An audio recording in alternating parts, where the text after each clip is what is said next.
Good evening, Smashies. Welcome to episode number 48 of the Smashbox Tuesday night, 9 p.m. podcast, the best podcast you can find at 9 o'clock on Tuesday nights. I'm joined here with my co-host, Terry, the Disc Golf Guy Miller. And, wait, that's not Paul McBeth. No. I was promised Paul McBeth tonight. I'm much better. Yeah, unfortunately, about 100 rating points behind is Nate Heinold. 80. 90? 90, 90, 75. Check that, 90 rating points behind. No. Anyway, Nate he's like Heinold. 1090 rated, not even like 1020 Yeah, right. or something. So. Nate Heinold, our TD from the Ledgestone Open. And Nate, we're just a couple days away. Pretty exciting times for you, huh, buddy? Are you going to get any sleep this week? No. I was in my office at 5 this morning, and I'll be up until late tonight. So. Wow, sounds like you're putting in some disc golf guy hours. I like that. No, it's been exhausting, but the return is coming, and it'll be very rewarding to see the players tee off Friday morning and see the coverage. It's exciting to see this come true. So. Yeah, we are very excited. And Johnny, as you know, we are not with you in Milwaukee. Instead, we are here at Nate's brand new house. I think he got it done just in time so that, he can invite people like me and his good friend Justin Jernigan to show up and take it all in. And thank you for the pizza. Thank you for dinner. I appreciate it. Pizza tonight, Hawaiian pizza. It was good. So. Good. All right, Nate. So there's been a few comments and questions that have been going on up there. So talk a little bit about what people have been saying as they're coming into town. We saw a little rain today. We've seen some moisture. Talk about a few of the things people have been saying. Yeah, obviously we have a temp course for the pros, and then we have a temp course for the EMs, and we spent a lot of money to buy some nice rubber mat tee pads from Wisconsin, and they're going to be great, but coming right out of the box, they're a little slick, and the rain didn't help, and so that was a challenge to get through, but we're working through it. A few of our courses, one of our courses is very hard and challenging, and getting used to that level of play with stroke and distance is different for most players because they typically only see it once a year at the USDGC and maybe over in Europe, and so we have a couple of our courses that have some of those holes, and so there have been some positive comments and there have been some negative comments, and I wouldn't expect anything less from our top pros. So. All right, and I apologize. We're trying to make sure that we get all of our microphone settings just right. Johnny V, I don't know. Can you confirm as to if we? I can confirm. I think you have that microphone backwards, though. I can confirm that. So. I'm going to go ahead and tap on it. How does that sound for you? I can hear the tap. Tap, taparoo. All right, so we need Nate just to move in a little closer and speak up just a little bit. Turn the mic around. How about like that? That's much better. That's the way it was, and everybody was saying that it was too quiet. So, all right. Did we just ignore everything I just said? And No, everyone heard you. Good. Everyone heard you. Terry can turn up the volume on his side, the main mix volume a little bit, and the mic's volume, but we'll get there. You're fine. I think when you have 10 courses for a tournament like we have for this event, that's 180 holes that I have to monitor, and I've tried to in my head picture every scenario that could go wrong, and that's been the goal, is to picture those scenarios and make sure that we have it covered, either with the out of bounds areas in place or the drop zones, whatever it is. We've tried to consider every scenario. We've changed a few of the courses around. We literally changed a lot of one course and to make it better, and so we're trying to have a positive impact in the community, not just for the tournament. We want it to be long standing in the area. So. Sure. Well, and I think you're faced with a similar challenge that we see from a lot of our world championship events, whether it's the pros or the AMs, in that you are trying to have courses this week that fit everyone from a 600 rated advanced senior grand master of sorts all the way to Paul McBeth and everywhere in between. So, I mean, you have courses that are obviously deemed a little bit more, blue level or recreational or advanced level, all those different divisions. And then you're trying to do the best you can to challenge even the elite in our game. Sure. And that's a pretty tall order. Yeah. I mean, there's such a diversity of skill sets here. It is. And, I've gotten some questions. Oh, why am I not playing McNaughton? Why am I not playing the Eureka Temp course? We've tried to put, the best players play the hardest courses and the best courses, and that's how it should be, in my opinion. And, the Lake Eureka temp course is a SSA 63, and so it's a hard course, and we wouldn't want certain divisions to play that course. So we want the best in the world to play the best courses, the hardest courses, to give them the best challenge. And then we have blue level courses for some of the lower divisions. So it's worked out well. We have 10 very different courses for the event. Okay, well, and I know earlier, it was actually, I should say, a few days ago, this weekend, I was at the Mad City Open, and I had a intermediate level player really worked up and really frustrated. He's like, I don't know why I'm not playing, the long tees at such and such course in Madison. And I wanted to just kind of say, you're an intermediate level player. Mm-hmm. If you throw that far and you're that good, move up a division or two. Absolutely. But you got to understand, there's a reason why short tees are created. There's a reason why different pins are created, different rules, different drop zones. All those different rules are trying to suit the player caliber and the rating in which you fall. Sure. And sure, you may be able to throw 500 feet and you're rated 920. Well, either move up a division or learn to putt better, or do something, because I don't know. It's a really big frustration and a pet peeve. I do think that better players can afford to play harder courses. They should be playing on harder courses. Going out and shooting in the 30s in a national tour event is not what I wanted to see, and so I made sure to set the courses up to where we wouldn't see that. And at McNaughton, I didn't even expect to see scores in the 40s, and here we have Mr. World Champion shooting 11 under through 14 in McNaughton in a practice round. It started to rain. That's unofficial. Unofficial. So, but I don't want to see those super low scores. I wanted to give them a challenge and offer more variety, and so I think that the best players in the world can afford to play tougher courses. And that's what we're trying to give them this week. Well, I'm gonna kind of let you off the hook here pretty soon, but one of the I say I've been in town now just for a few hours, and it seems like you're getting questioned or challenged. The Eureka course, you really tried to. You're trying to challenge them. That's a fair way to put it, right? You're really trying to challenge them. It's a hard, challenging course. It's a par 60, and the SSA is 63, which means it's harder than the par in terms of the 1,000 rated round.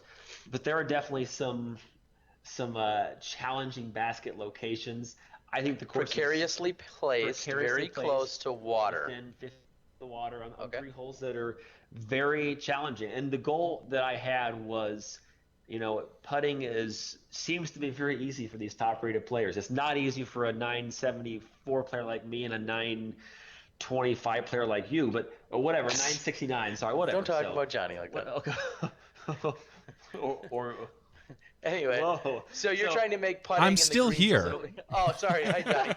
Oh, yeah. So my goal was to say, putting is, I wouldn't say easy for the top pros, but if you have one more thing to think about, if you run that jump putt and go 20 feet long, you have some water back there. And you're going to lose your favorite putter. And you could lose your favorite putter. Some of the holes have very shallow water, but my goal was to make putting more challenging for them.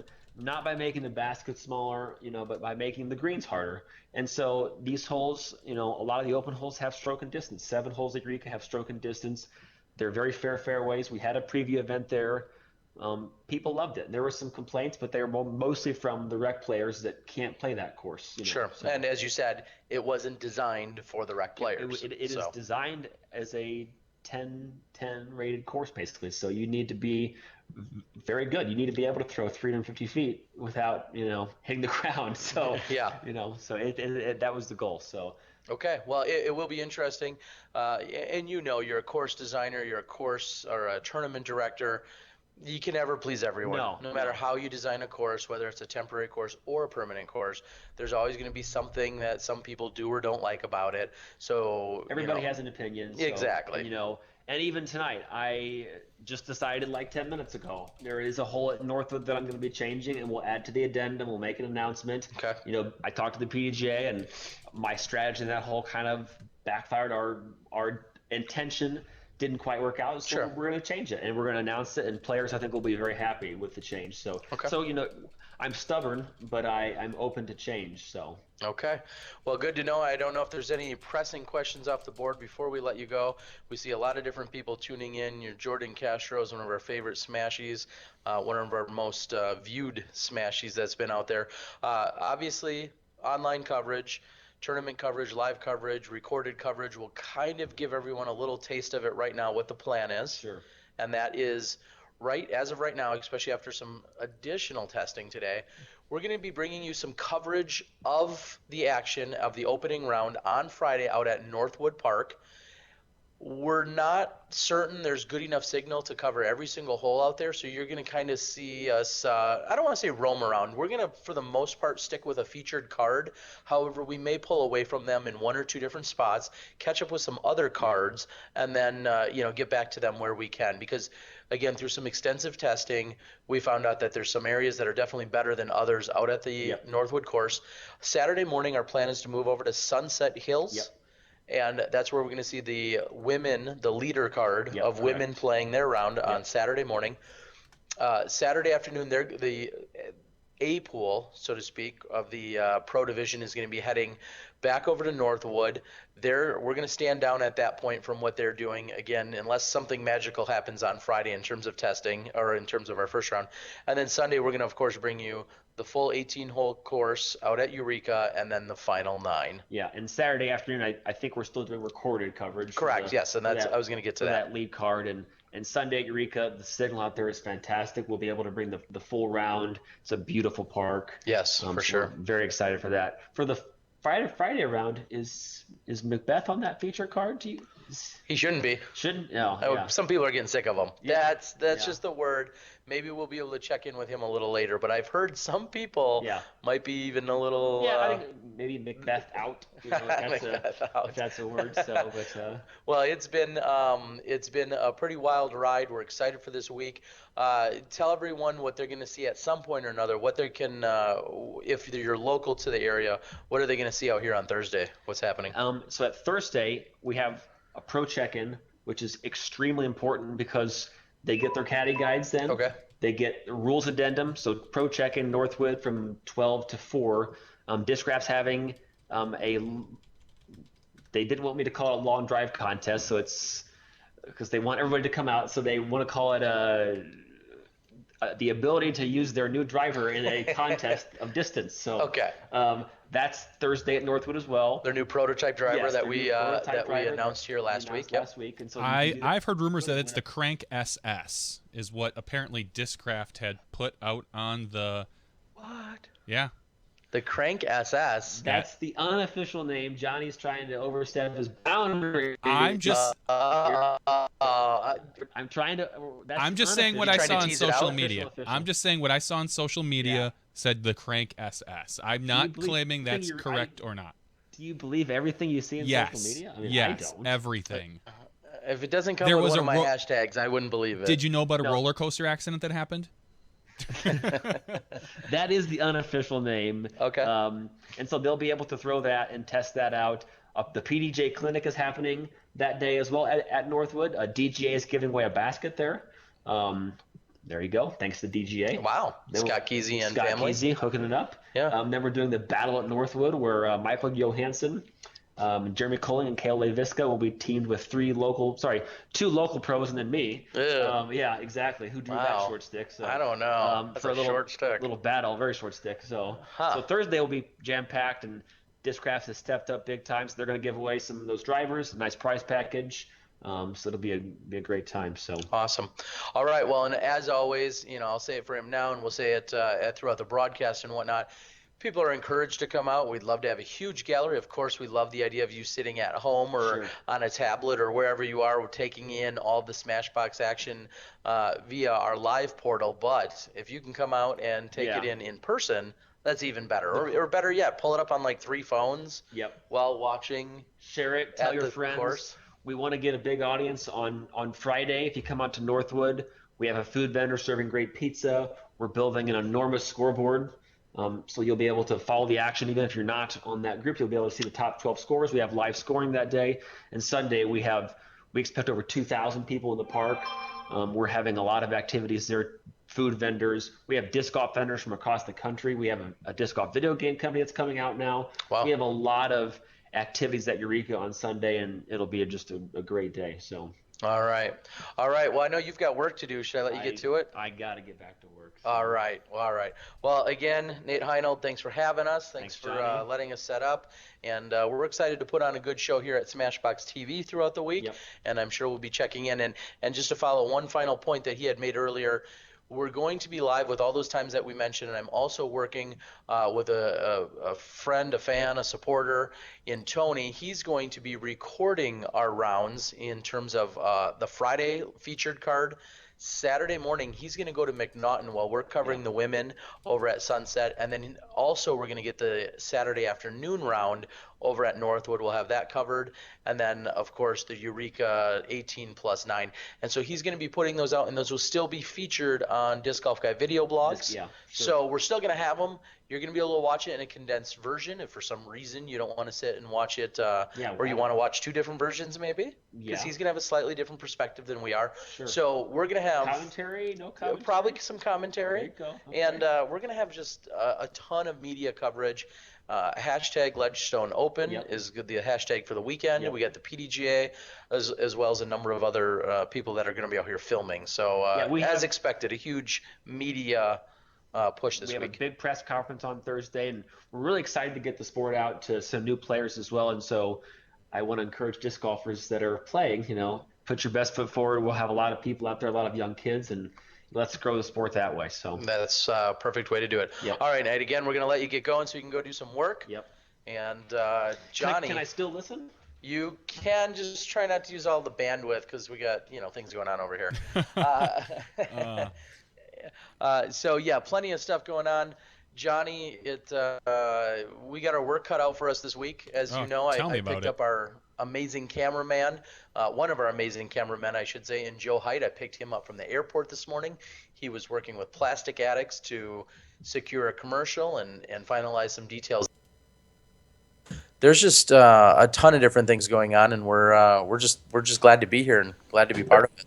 Yeah, we are. I'm getting Dana on the line right now. So all right, let's get to it. So some of the people might be seeing a little picture of Dana. Okay. And your video is not there yet. That's weird. So people need my video, Johnny. I understand, Terry. People need your video. I don't know if I should be lost or confused or not, but Dana, I'm in your great state of Illinois, the state I give you so much flack for, I give you a hard time about, and here I am setting up camp for another week. I thought I smelled something funny. Yeah, well, Terry, we lost your video for now, but we can continue to go ahead and chit-chat. So Okay. So Dana, you are actually now, this is pretty rare, but you're actually about 2 hours north of where I am. Is that right? Yeah. Just under 2 hours to Peoria for me. So, little hop, skip, and a jump. So Dana, we had a couple events this past weekend. We had, here in Wisconsin, we had the Mad City Open. Yeah. What do you have here on your agenda? What are you going to talk to us about today? Well, since you brought it up, let's go ahead and hop right into the Mad City Open. I went and played it last year. Couple fun courses. One of the best player parties ever. Lots of pizza and free beer and ice cream. So that was pretty cool. Didn't make it this year, but Terry, were you running around there? Terry's not on the call. We're getting him back on. But yes, Terry and I were both there. We were doing some filming for the Disc Golf Guy video blogs, and we had there was ice cream. Terry and I both partook in the ice cream, so that was a positive. Culver's came out, who's a sponsor of the Mad City Open, to give free. It wasn't just ice cream; it was free ice cream, which you really can't beat. No, I definitely don't argue with free ice cream.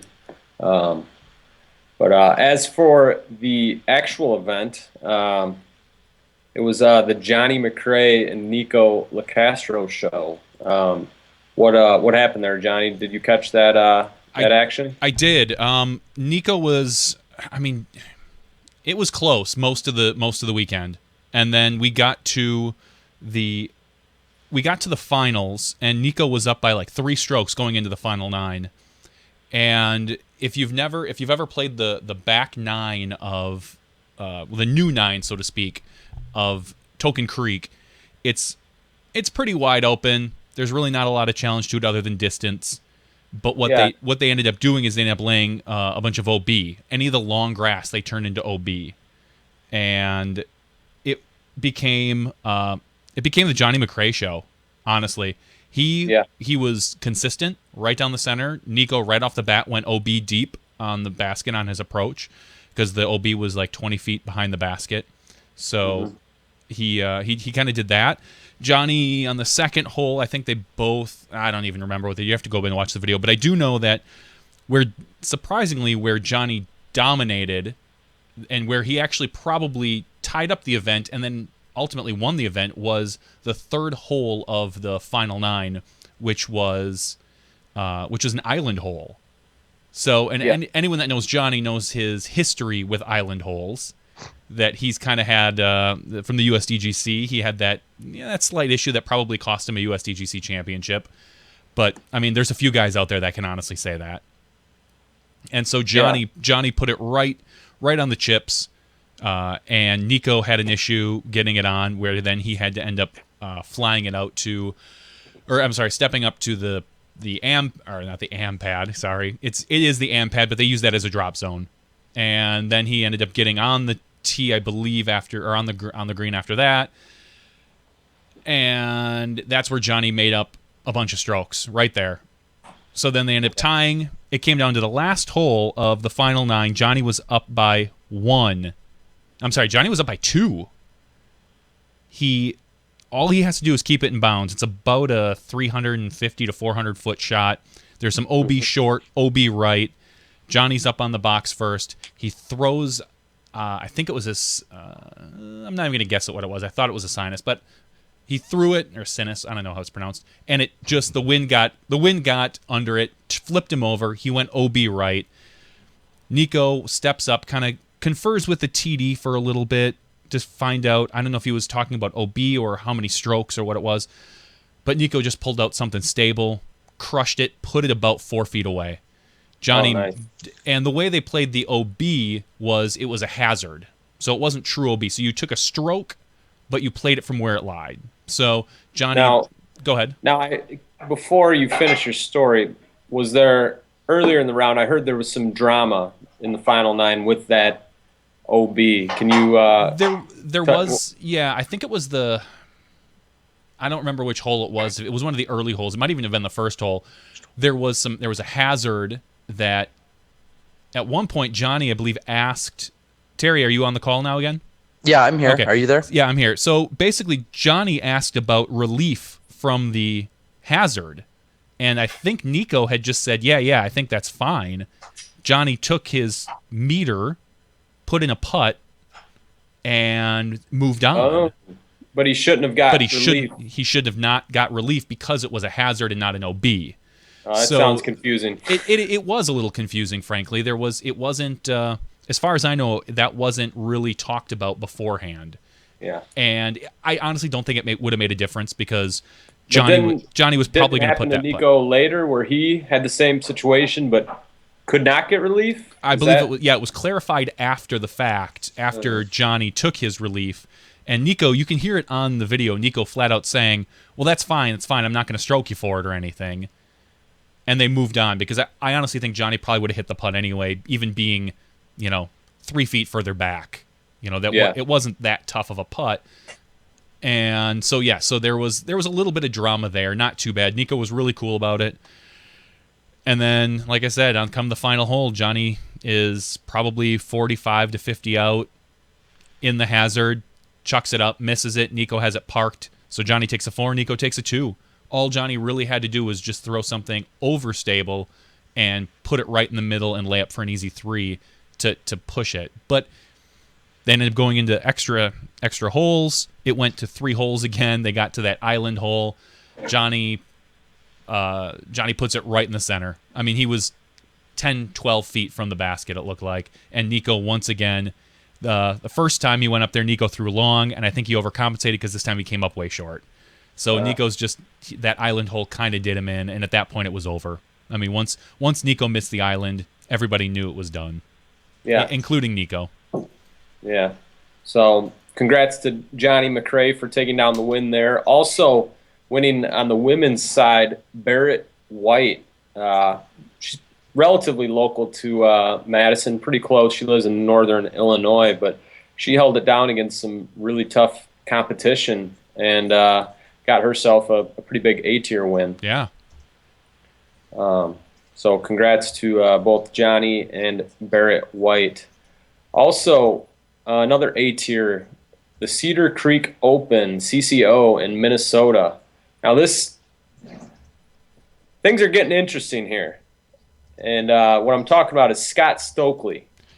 You're just saying now they're getting interesting? Is that what you're saying? I think you're about a year behind on that one, Dana. Yeah, good to hear you, Terry. Good to have you back. Never thought I'd say that. But so yeah, Scott Stokely, he took down a pretty big A-tier, and he won by double digits over some pretty stiff competition. And he's really been on a tear since May, winning every event he's played in. A bunch of them were Masters events and then some C-tiers in Ohio when he was detained or whatever. But other than Worlds, he's won his last 11 tournaments. So pretty impressive, and I got to say I've enjoyed kind of following along and watching him kind of find his stride. I don't want to say I doubted that he would, but I didn't think he would get to this level this quick. Yeah, it's kind of amazing. And did you hear the whole drama? I guess it's not drama. I don't know what it is. If it's a slight kind of a new sponsor or a plug, but the whole MVP discussion. Yeah, I caught a little bit of that. He played his first round with just MVP discs. Is that what it was? Yeah, I think he had some fly high stuff that he said he beat up quite a bit at Worlds, and that he was waiting for a new box of fly high stuff to come in. It didn't come in, but he had some I don't think they were prototype discs, but they were definitely not what he was used to throwing.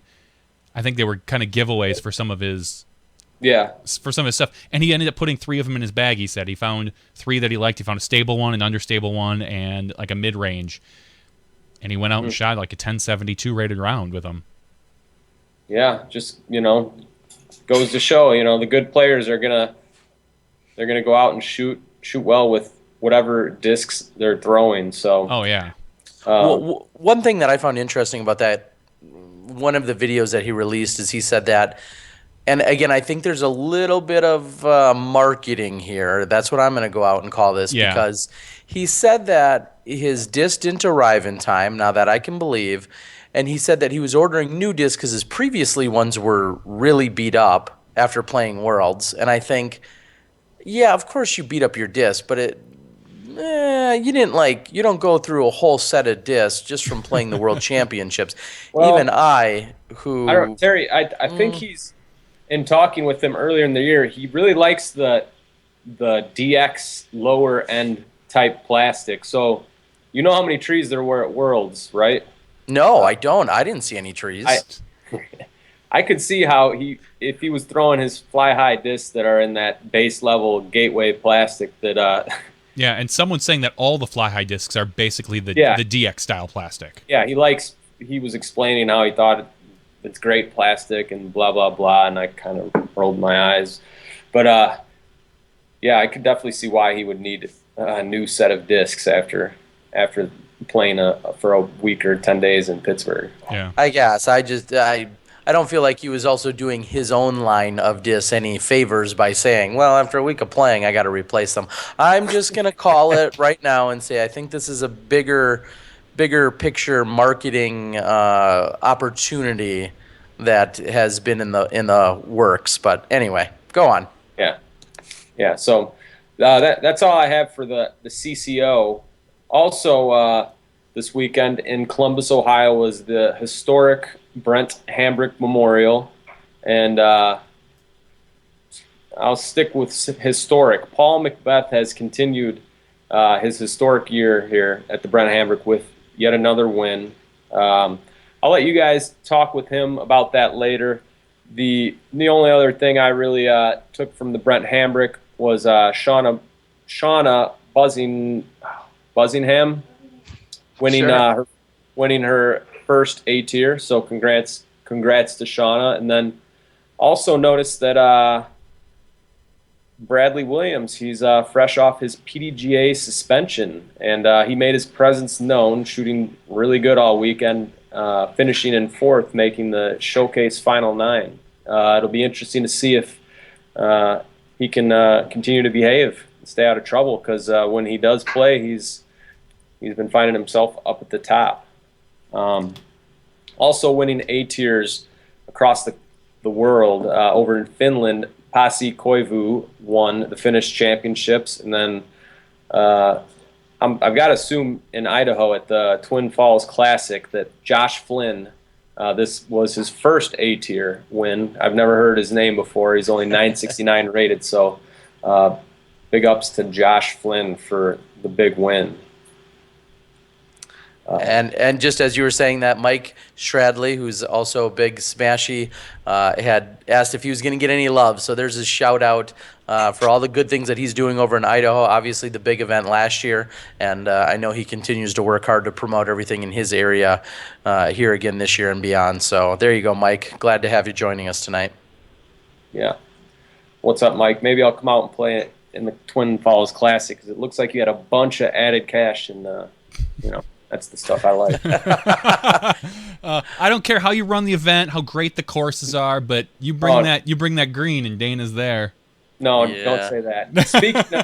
Speaking of well-run events and added cash, I was back in action this past weekend, and I went up to the great state of Michigan and played in the Shore Acres Open. It was a B tier, and I've got to say it was a really well-run event.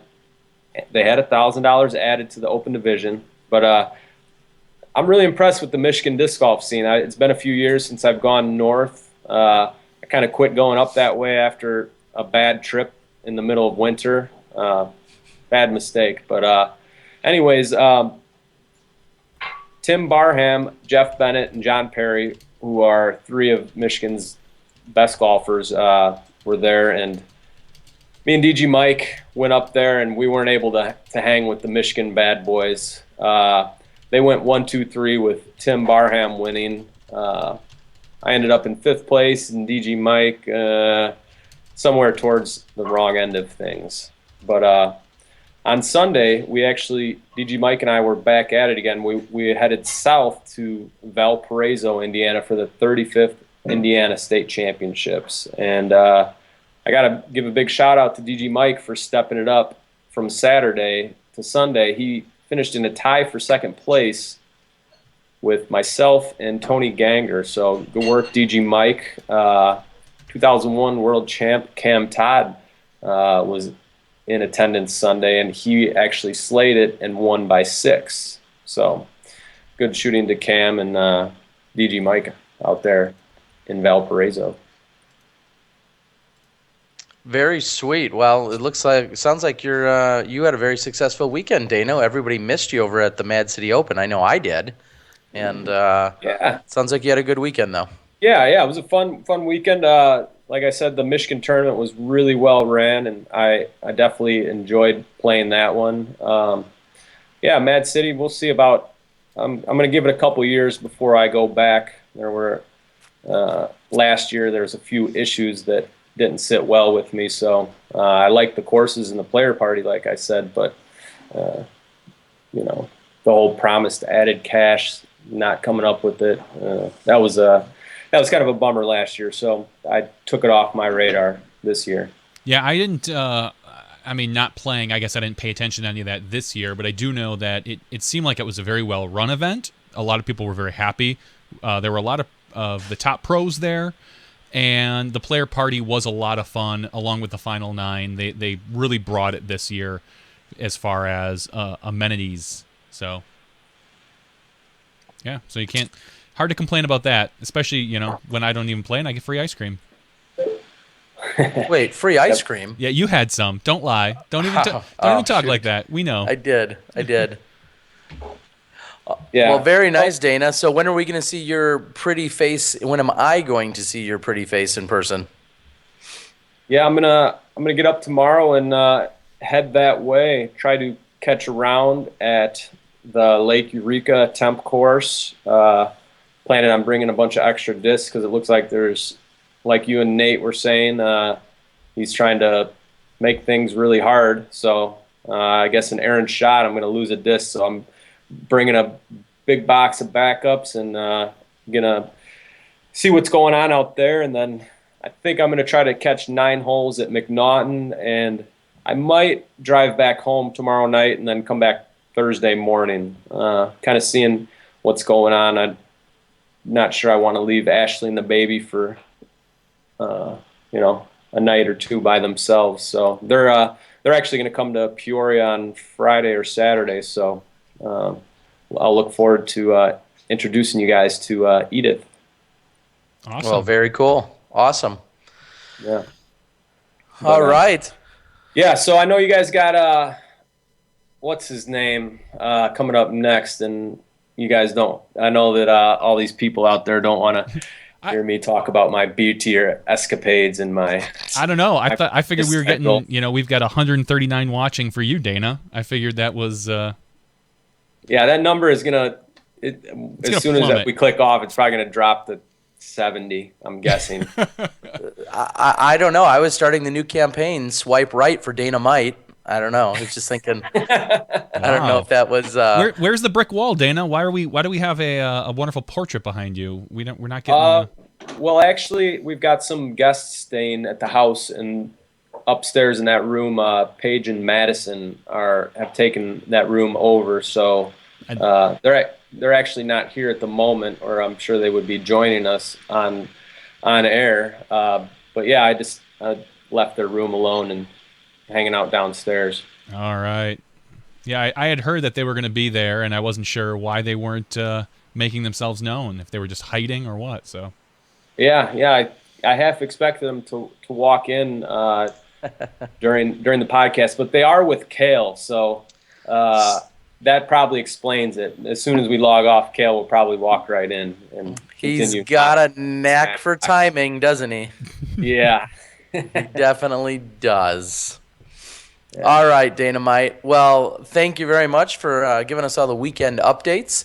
I know, as Johnny said, we were pretty enthralled with what was going on over at the Mad City Open, and so we're glad that you could give us all the other updates for things that we weren't paying attention to as much. So, and like you said, great weekend. So, looking forward to having you down here at the Ledgestone, and probably run into you sometime tomorrow.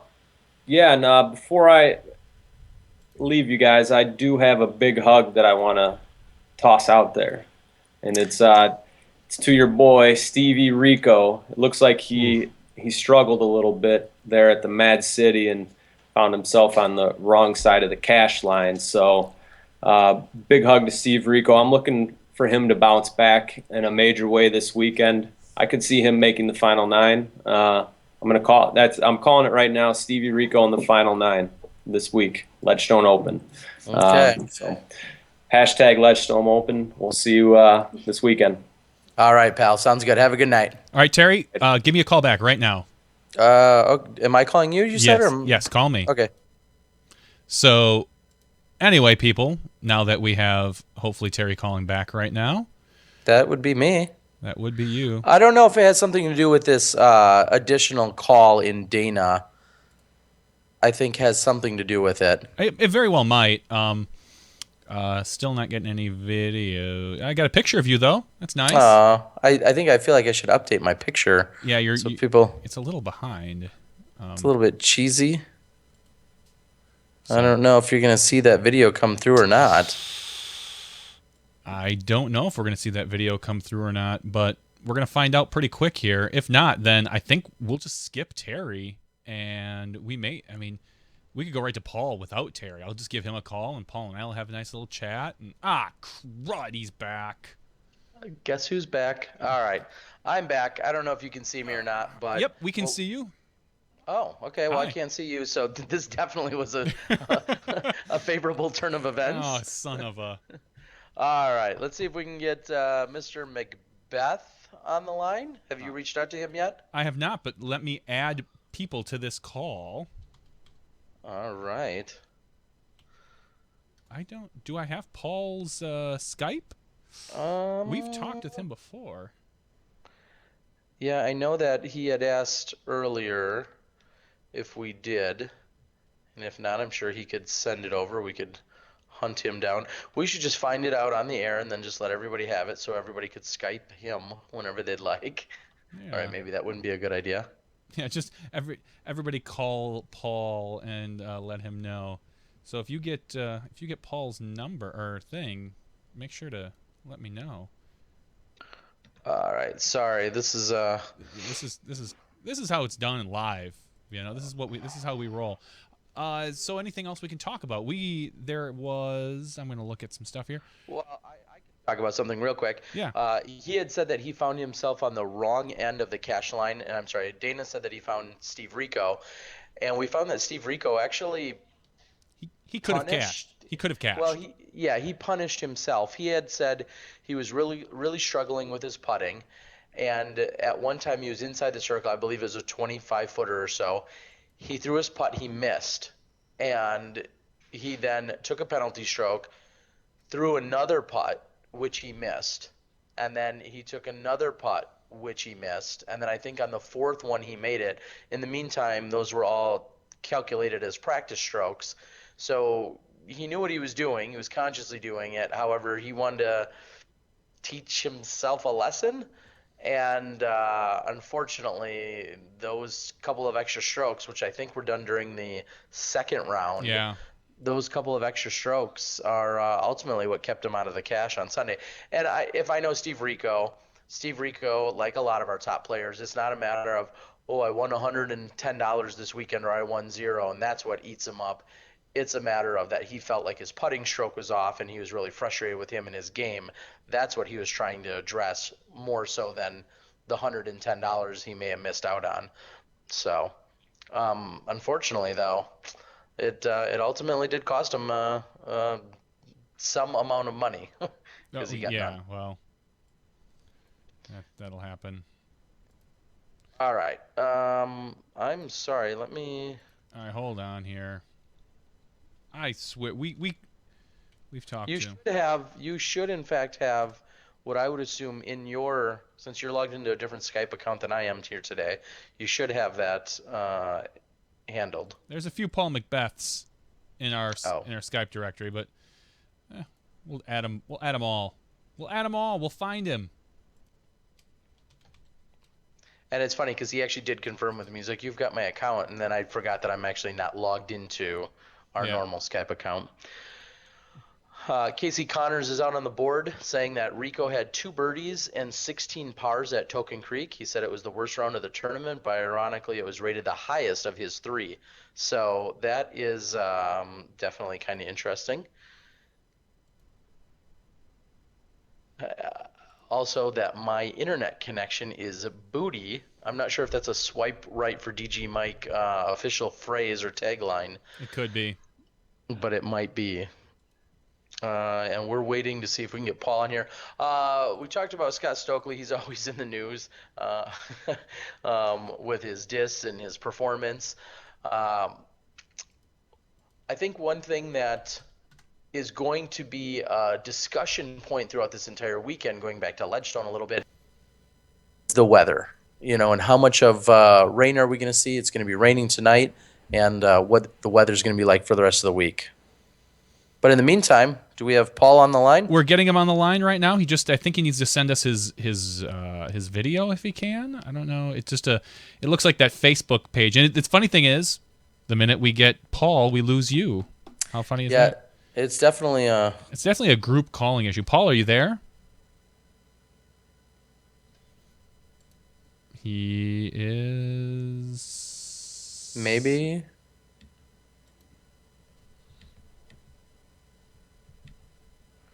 All right, I thought I heard something. In confirming with him earlier about being on the show, he said something about charging his headphones. I don't know what kind of robotic mechanisms he has, but it seems like he does. Call my account. All right, I think I'm going to try and check in with, I know he's traveling with Nate. So, Johnny, we're going to try and call Nate Sexton's account. Man, I hate doing all this, but it looks like we're going to have to try Nate Sexton's account. All right, let's see here if I can add Nate to. Oh, there we go. Yep, we're gonna get that. Nate Sexton. Yeah. Hey. Yeah. Hey. There we go. Got it working. Yeah, Terry, are you there? I don't know if Terry's there. Ah, yeah, that's my fault. Oh, that's why. I need to add him to the group call. All right. Is everybody here? I'm here. He's coming. Is it working? This is great. Paul, make sure you're sending your video.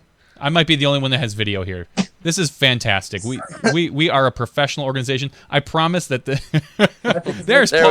we go. We've got Paul. Awesome. We don't have Terry, but we have Paul. Terry's here, but he can't be seen. There's something wrong with Terry's Skype. I don't understand. Yeah. All right. Anyway. All right. Well, Paul, obviously, welcome to the show. Thanks for hanging tight with us and making it happen. We're going to jump right into it. Dana talked about it, and we need to hear from you yourself. Tell us a little bit about the Brent Hambrick this last weekend. Oh, the Brent Hambrick. I enjoy going to that tournament. It's been around for a long time, especially in honor of Brent. But it's just the Hoover Dam. I mean, with the two courses there, it's really fun. And this year I was really excited to go back because I worked a lot on my forehand, and being able to go to that course in general, with it being a very forehand friendly course, I was really excited to see the improvements in my game and in my forehand, and that was really one of the few courses this year where I get to test that element. Now, does the forehand help you out more, particularly on that course, than other ones, or is it just something that you've been working on clearly for the past year or two? It's actually, that course is really, it kind of showcases it a lot for a lot of players. That's why, like in previous years, you've seen people like Germ up there and Ricky, Eulaberry. So it's very forehand friendly, and it's really one that showcases it. And I was excited to be able to see my improvement. And talk a little bit about the competition, because at the end of the first round, I think we saw you were tied with Wysocki, and then it seemed like the two of you were kind of off to the races after that. Talk a little bit about it. Yeah, Ricky's always up there, so seeing him there wasn't a surprise. But then there was after the first round, we played in a 5-some. I don't remember the 5, but I remember Lance Brown. I think Brown's his last name. Mm-hmm. But that was a new face to see on the lead card, coming from North Carolina.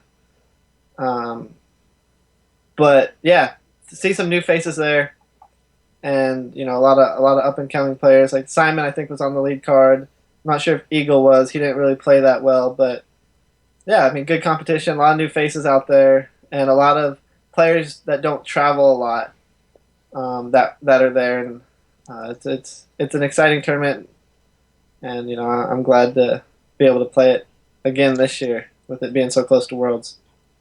Yeah, and we'll talk a little bit about the fact that some players certainly took off this last weekend, and then we saw a handful of our players over in Nantucket at a B tier, which looked like an amazing experience. And then obviously, as we just said, we saw a number of players over at Mad City Open, and then a few at Brent Hambrick, but people were spread out, but it didn't feel like there was a real powerhouse event anywhere in the country this weekend. You think everyone was just kind of resting up after Worlds? Yeah, I think they all decided to go their separate ways. But now we're all back, again at the Ledgestone. So I think it was a nice little break for everyone to, not have to see the same people that they did for a whole week the week before. But it was pretty cool seeing everyone go, kind of split away, and now we're all coming right back to the same spot. So I think it was good, and all the players got to travel in so many different directions, going east, going west, going north, going south. So it's kind of, it was interesting to see, but I think we all needed it. Now, immediately after the Brent Hambrick was wrapped up on Sunday, by Monday, by what I could see on social media, you were already in town in the Peoria area practicing those courses. You've got 3 courses. What'd you learn in the first day or two? Yeah, I arrived Sunday night, so immediately after the handbrake. It wasn't too far of a drive, but the first course I got to play was McNaughton, and unfortunately it was pouring rain the whole time, so I didn't get to play the whole course. I think I only got 14 or 15 holes in, but I played McNaughton and Northwoods, and McNaughton is probably one of my favorite courses I played all year.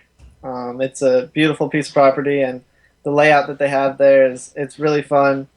And challenging at the same time. Got the open fairways, but if you throw it into the rough, you're going to get punished. Kind of reminds me of a lot of the Wisconsin courses you guys have up there in Milwaukee, but a little longer version. Yeah, we miss you up here, Paul. You need to, kind of make your way a little bit more north. I think we could get a nice little turnout up here for maybe like, I don't know, a McBeast challenge or something like that. Definitely a possibility. And then Northwoods is a little bit tighter but less punishing. There's fewer trees. Well, it's more trees than it's bushes like McNaughton, but tighter lines, little different, I guess, greens and fairways. Not as much rolling hills, but yeah, I mean, McNaughton's one of my favorite course I played all year, and Northwoods is going to be interesting that we all have to play it twice, and then it's got 9 wooded holes and then 9 fairly open holes. So it's got a good mix, and I am yet to see Eureka, but that'll be tomorrow. Okay, and I've got so many different ways to go with this, but one thing I want to ask about is, did you ever have a conversation with the champ, Ken Climo, regarding McNaughton? Because I've known for many years that's one of his favorite courses, and it sounds to me like it seems to suit you pretty well as well. No, I haven't talked to the champ about that course, or I didn't know he's been here before. I've only heard of Peoria for the last 3 or 4 years, but no, it's interesting to hear that, and it's nice it's a nice feeling to know that he has the same kind of vision on courses as I do, or vice versa. I should say that I have the same kind of vision as Kenny does on these courses. And I was telling a story earlier today that Ken Climo, I believe, was pulled over on his way going out to McNaughton during a Peoria Open. And if I recall the story, he was ultimately let go with a warning because somehow they realized he was here for the tournament. They were a fan of disc golf. It's a tight-knit community. And next thing you know, he was on his merry way. So I guess it left with some good vibes there. Paul, you said you were out at the Northwood course today. It had some open holes, had some wooded holes, and they added some artificial OB with some ropes. How do you feel about tournaments that do that in order to toughen things up for you? With open holes, I don't mind ropes at all, especially tournaments like the USDGC where those ropes kind of make the holes, they kind of shape them a little bit better, and I could see that at the Northwoods course. If those ropes weren't there, it'd be wide open field with baskets just sitting around, and it wouldn't really have a defined shape or defined fairway. So it really makes the holes look nicer with the ropes there, and kind of shapes the shot that we have to throw, rather than just throwing it all different directions and things like that. But I think it really makes the course look more professional with those ropes there, and I like the looks of the ropes. What would you say is the biggest challenge when you're looking at the tee pads or the other factors that are on a course? And I know there was a lot of chatter on social media. Talk about some of those bigger challenges. I'm trying to think out. Now I've got one of our board members making me second guess my questioning. Talk about some of the challenges that you find out on the course when it relates to things like tees, trees, ropes, things of those nature. Yeah, tee pads are really the biggest issue. They've been getting a lot of rain. They've been saying, I think, record rains here in the Peoria area, to the fact where the tee pads are really slick. And for me, that's always been an issue because I have hurt myself slipping on a tee pad before in previous years. And it's one of those things where I won't I'd rather skip a tournament, no matter the size of a tournament, than risk injuring myself. Because that's that could be something career long rather than just a temporary win. Um, but yeah, tee pads are kind of a big issue, especially when it's wet out or raining. But from what I hear, we'll have the late tee times at Northwoods in the afternoon, and I hear that we should have sunshine all week for the event, so it shouldn't be an issue at all, and that's good to know, especially after playing those today in that wet conditions kind of earlier in the day. But McNaughton has some great tee pads. I played it in the rain, like I said earlier, and there was only one tee pad that was kind of slick. So that one's good, rain or shine. So you had some back issues at the European Open, and then there were talks of some rib issues. Were the two of them connected? I mean, did you pull something in your ribs because of your back, and how are you feeling right now? Yeah, they are related. The back kind of, I guess it was really hips more than anything that put the pressure on my back, and then it kind of extended its way up my back, and I guess the muscles were so tight that they were kind of like pulling. I don't know exactly, but I guess they were like pulling together a little tight, and they were starting to cause stress on my upper abs up here and the ribs. So this upper one up here on the top right is kind of like pretty swollen. It's still swollen, but it doesn't hurt. I'd like to see Terry show us his upper ab. So Yeah. Terry, can you demonstrate where that is? Well, what's great about that is I have a few extras, so I can just show. No, but what I was going to ask to seriously follow up that question, Paul, is when you're on the tour, how do you get things like that looked at? Insurance or not, or do you go into a local clinic, or do you just have trusted people that you can call or talk to, out on the tour? How do you get things like that looked at? Typically it's trusted people. For me, at least, I know a lot of people that kind of have knowledge in those areas. So I have trusted people, but then in the off season, I'll definitely get it looked at if it's still an issue, or just get it looked at in general, just to make sure everything's okay. And yeah, I mean it's still swollen, definitely like visibly swollen. So, but it doesn't hurt, so I'll probably still have to get it looked at. And there's only 2 more events after this one, so my season's pretty much winding down, and I can kind of slow down on the play and take it easy on my body and let it rest up. But physically, I'm fine. None of it has pain or anything like that currently. I just get really sore afterwards. And what are some of the stretches or the things that you do or that you would recommend to others that are trying to stay in top physical condition? I have no clue of any of the names of them. I haven't studied any of that, but I've been shown a lot of them, which I do, especially when I'm sore or when I'm exercising. But yeah, I don't know. I can only show them, and I don't have enough room here to do that. Okay, but I mean, you do various exercises or stretches, and those are things you do before or after a round? A lot of stretches, usually on later tee times. I'll do them before while I'm waiting and things like that. And then when I'm sore after a round, which is pretty much guaranteed lately, just to stretch out and stay loose. Because I feel like once I stop being active, that's when it really kicks in. And that's really, once I'm down for the night. So. What do you feel like when you go into this off season, which, like you said, is actually not far around the corner? What are some of the things that you're going to focus on? Whether it's exercises or skills or techniques, do you have anything in mind right now that you felt like you learned this year that you want to improve upon? Yeah, I mean, definitely physically, I want to get into better shape. I mean, I'm probably currently in the best shape of my life now, but I still don't think that's really good enough shape, because I've really only picked up fitness within the last 2 or 3 years, especially because my brother, is trying to become a personal trainer now, and he's definitely going to help me this winter with me moving back to California and being able to do all that, with him around, and better nutrition.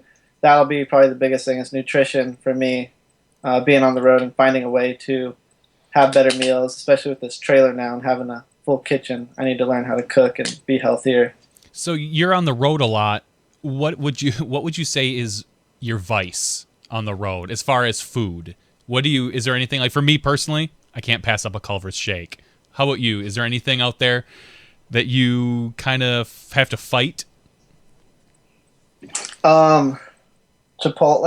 Chipotle is probably my worst. But that's usually because we don't get, like when we go to Europe and things like that, you don't get food like that, or I guess Mexican food, if you want to call it that. That's probably the thing I miss the most when I'm on the road.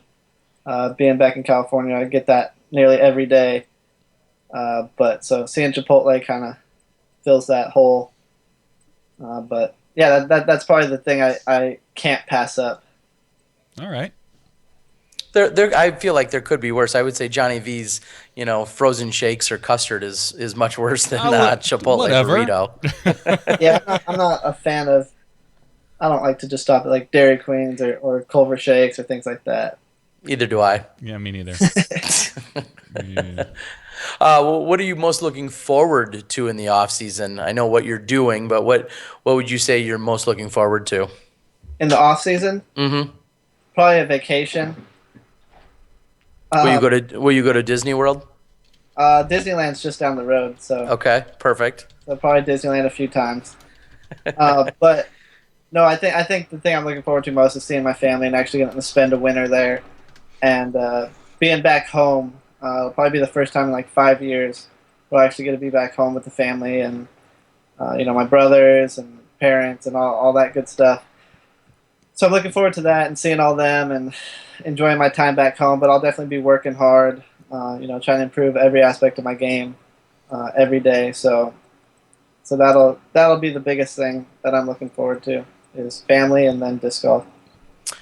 Some of our favorite Smashies, Brett Kamincioli and others, have kind of kept stats on you or your progress throughout the year, and you have already smashed, pardon the pun, you've already smashed the single season earnings record, and that's just by tournament play. I'm sure your bonuses and others are treating you just fine. What does that mean to you to know that you've got this single season earnings record and you still have two of the largest events in history to play yet? Well, I mean, it's a big accomplishment. That record's been around for a few years now. Last year, I thought I had a good shot with it, but I played so many tournaments, more than I would have liked. But this year, I mean, to beat that, I think I was less than 20 tournaments by the time I beat that. I mean, it's a huge accomplishment, especially knowing that he played, I think, 42 tournaments to get to that number, and I broke it before 20. I don't know. I think that's a good. I don't know. It feels good because I was kind of shooting for that, especially with the bigger tournaments this year. More consistent payouts throughout the tour season. So I kind of had a better opportunity than most previous years. So it was a goal that I had this year and actually accomplished it so early in the season. Well, and I say this with all due respect, of course, but do you feel like if you don't win the USDGC, this year isn't everything you wanted it to be? And I say that because I know you're so competitive, and that's the one that's evaded you all these years. Will this year mean any less to you if you don't take home the USDGC title?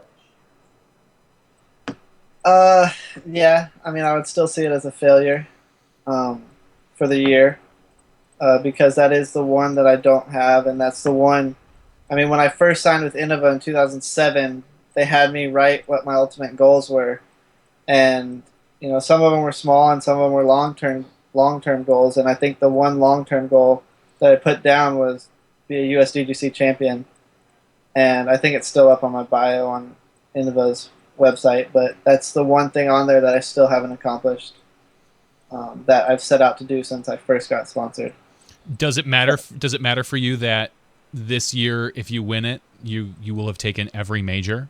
I mean, like, so the supposed Grand Slam, the Disc Golf Grand Slam, is there any extra pressure, or do you just put enough pressure on yourself for the fact that you haven't won it yet? I think I did that a few years ago, or 2 years ago, or 2 years ago or last year, when I did have a chance for it. I put way too much pressure on myself to accomplish that, and I think I've learned a lot since then on how to handle that and how to look at it, because it's another tournament for me, whether it's a B tier, A tier, NT. I still got to go out there and perform, and if I perform at my best, I'll give myself the best opportunity to win. So I don't think I'll put extra pressure on myself. I know a lot of people will try, media people, especially people like Smashbox and Disc Golf Planet, and all these media people that want to have a story. I think I'll see that stuff and read it here and there, but I don't think I will let it add any pressure to myself to win that. I just need to go out there and prepare for the course and prepare mentally, and I will have a few weeks off from tournament play before that to prepare. So I'll be ready for it, and just gotta take it one shot at a time, like I did at Worlds this year, and have the same kind of mentality that I did the last 3 or 4 rounds at Worlds. And can you confirm or deny that there's a $1 million bonus on you winning all majors from Innova this year? Was that? I can deny that. Okay. I can confirm that it's not true. Okay, that's all we were looking for. It's just a little 2 confirmation. million, Terry. 2 million. Oh, it's 2 million. Yeah, 2 million. We're gonna spread that rumor. Okay. Well, Paul, what would you say is the number one most biggest misconception out there, whether it's about you, your game, your play, your relationships with your sponsors, whatever it is? What do you think is the biggest misconception that just kind of makes your head spin or your eyes roll, where you're like, really, somebody thinks that, or a bunch of people think that? What is it out there? Oh, people think I'm taller than I am. Okay. Yeah, no, I mean, if that, so you look so much bigger on film. I hear that too. It's good. The other way though, Ter. Oh, okay, not in a good way. Anyway, obviously winning your 4th world title, I had a relatively serious conversation. We're not always serious, but a relatively serious conversation with you just before Worlds started. I believe it was on the Sunday during check-in and while the other games were going on. And you talked, was it Monday? I think so. Whatever it was. I don't know. You talked about what it means to be one of the people that have 4 world titles. Really only a few women have 4 world titles, some of the greatest women to ever play the game, and no other men in the open division, except for, of course, Climo, have 4 world titles. Do you feel any differently now? Differently as a person, no. But as a disc golfer, I feel more accomplished. I feel like I put the time and effort into it to be able to do that, and to be on a level that I'm not on the same level, but to be closer to Climo than anyone else in the history of disc golf. So that's I think new territory for every disc golfer, and I think it's a new level, and it definitely has added some confidence in my play and in my mind. As a disc golfer, to strive for even more, because that's what Kenny did back when he was well ahead of any other player. I mean, I don't know who was even close or who had multiple world titles by the time he started his reign of world championships. Yeah, you're definitely in an elite class. And you've also said in the past that Ken doesn't necessarily share too many secrets with you. And maybe that's why he's the champ. He keeps a few things really close to his chest and doesn't necessarily spread all of his knowledge onto you and others. Has he said anything, though, since winning Worlds? Is he any extra congratulations, as a teammate or as a friend or as a, someone who also used to share some time in Florida together? Anything like that out of Kenny? Yeah, he actually said something that gave me some goosebumps after Worlds. He was talking. We were at the Innova booth after I had just won, and I was signing autographs for people and posters and things like that. He was talking to, I think, Jonathan Poole, and he said something. Someone made a joke like, "Oh, he's getting closer to 9, or he's getting closer to 12," and Kenny said, nothing's going to surprise me with this kid. he could win 9 in a row. He could win 10 in a row. You know, nothing's gonna blow me away at this point, type deal. Like he won't be surprised. So that just gave me goosebumps and the chills, and just to hear that from him, of all people, that was surprising, but it was a huge honor for him to say that. And I don't know if he heard me say, I don't know if he knows that I heard that, but yeah, I wasn't too far away, and that's something I'll never forget. Yeah, those are some pretty high accolades from obviously the most decorated player in our sport. So you should certainly feel good about that. What would mean more to you right now? Your first USDGC title or your 5th Worlds title? That's hard to choose. I think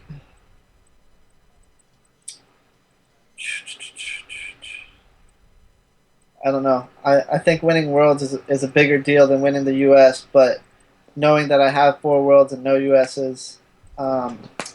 wins is kind of lopsided. So Sure, fair enough.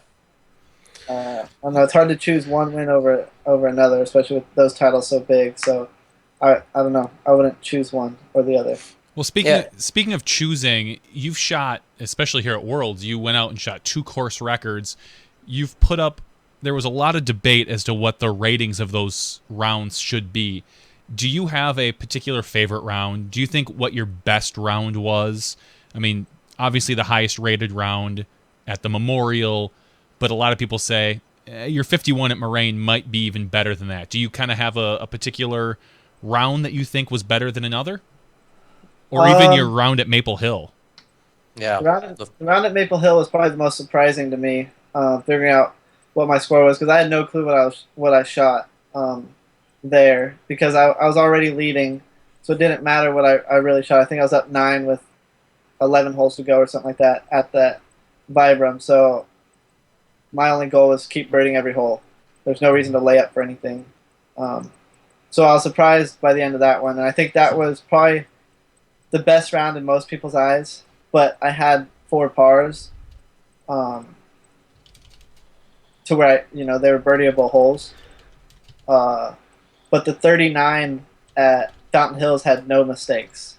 The one putt that I missed was on a hole that I wouldn't call a par 3. So that was the closest to perfect I've ever been in my life. I mean, I would honestly call it perfect. If I would have made that putt, I think it would have been better than a perfect round. But then again, the 52s at USDGC, I think there's too many eagle opportunities to call that one of my greatest rounds. So I think it's a tie between the Maple Hill and Fountain Hills. I don't think the 2 rounds at Worlds this year were my greatest rounds. Okay. Top 5 probably, but not top 3.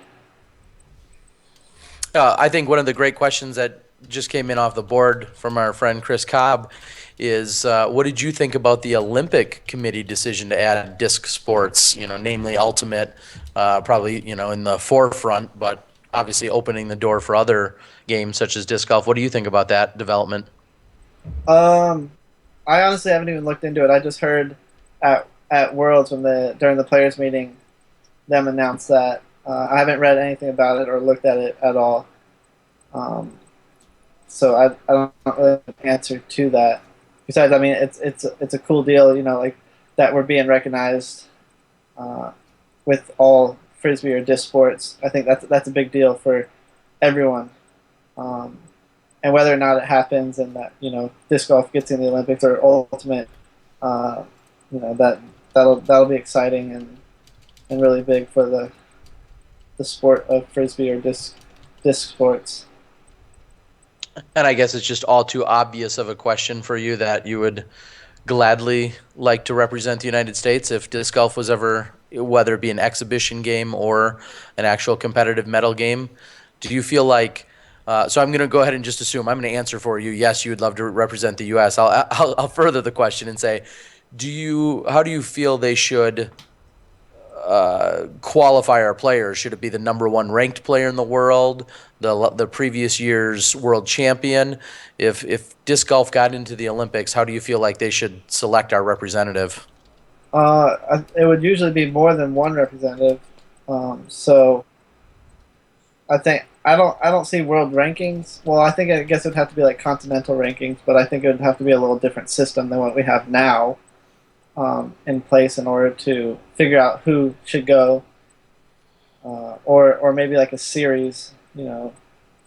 So I think there'd have to be a different qualifying method than what we have now uh, in order to do that. And I think gymnastics was on the other day, and they're having their U.S. almost like their USDGC, but for gymnastics, and I think that was like their big qualifier and things like that. So maybe special events where only the top certain number get invited of players from the U.S. and have like a little series for it. Switching back to Worlds real quickly, obviously your win was a big story. One of the other big stories that we saw at Worlds was the Sarah Holcomb accident, and then a lot of discussion that followed that. I know you know Sarah. Um, uh, do you feel like there should be a rule change or some other special considerations? And I know no matter how you answer, it's not against Sarah, but do you feel like there should be any other rule changes or considerations for special situations like that? I don't think you could put something in that in place because I think it would get abused.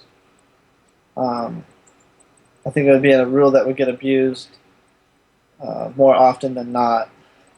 So I don't think there needs to be anything changed because it is an accident, and it's just bad timing and bad luck that it happened to be at the World Championships with her leading and things like that. Because if it was anyone else, really, I don't think it would have been stopped for as long as it was already. So I think it was just bad timing and bad. It couldn't have come at a worse time, I guess, basically. What was your recollection of either how it went down or where were you? Were you playing that afternoon? How did the news come to you, and how did you initially react? I got a text about it saying like Sarah got in an accident, and then that was after the round. After I finished up my round at Moraine, and then on the way back we actually passed the accident, and Hokum's car was in the middle of the highway, pretty much demolished. But she wasn't there at the accident, so Nate and I drove by it, and it was kind of scary not seeing anyone there. But then I got another text that said she was on her way to the course, so it was, I don't know, it was scary seeing that car the way that it was, and then finding out that she actually was still able to play and even walk was incredible. Yeah, and I know you're friends with both Sarah and Paige. Maybe I think it seems like you might be a little bit closer friends with Paige. What do you think about how she had to deal with that, or how that whole dynamic was within the women's division? Do you think we would have saw something similar in the men's field? Do you feel like our top competitive men would have handled it in a similar fashion, or no? I don't think it would have been as similar or as emotional. Of course we'd want the other person to be okay, and just that would be the main concern more than the tournament itself. But I think the fact with the women that it came down to the wire, even with Sarah, with her being able to battle that, battle after that accident, was what made that such an emotional roller coaster for the women and everyone that was involved with the tournament, and I guess around the world that was watching. I'm sure a lot of people, Sarah gained a lot more fans and a lot more supporters after that, and same with Paige. But I think it would have been less emotional with the males players, but yeah, I think the biggest concern would be for their safety more than the tournament itself. Yeah, and speaking of tournaments and I guess watching what others are doing, I know you're a golf fan. During the Brent Handbrake, did you have your eyes back on what was going on in Wisconsin at all with the PGA Championships? With the Jason Day and Spieth. Yep. And yeah, I had my phone out for the final 9 checking the scores. People probably were wondering what I was doing, but nobody was updating on the. Nobody in the crowd was talking about it, so I pulled it up on my phone and was watching it. And Ricky said Jason Day was going to hold on to it. And he was correct in his assertion there. Yeah. And even Kale Laviska, who was scheduled to compete in Wisconsin on Friday, was handed some VIP tickets. And just like that, he decided to forego the tournament, the disc golf tournament in Madison, and headed out to be a VIP patron for the weekend watching the event. Could you see yourself doing that? Could you see withdrawing from a tournament that hasn't started yet so you could go watch the best golfers in the world just a few hours away? Probably. Yeah. How big of a golf fan are you? Just regular golf? I follow the majors and some of the players.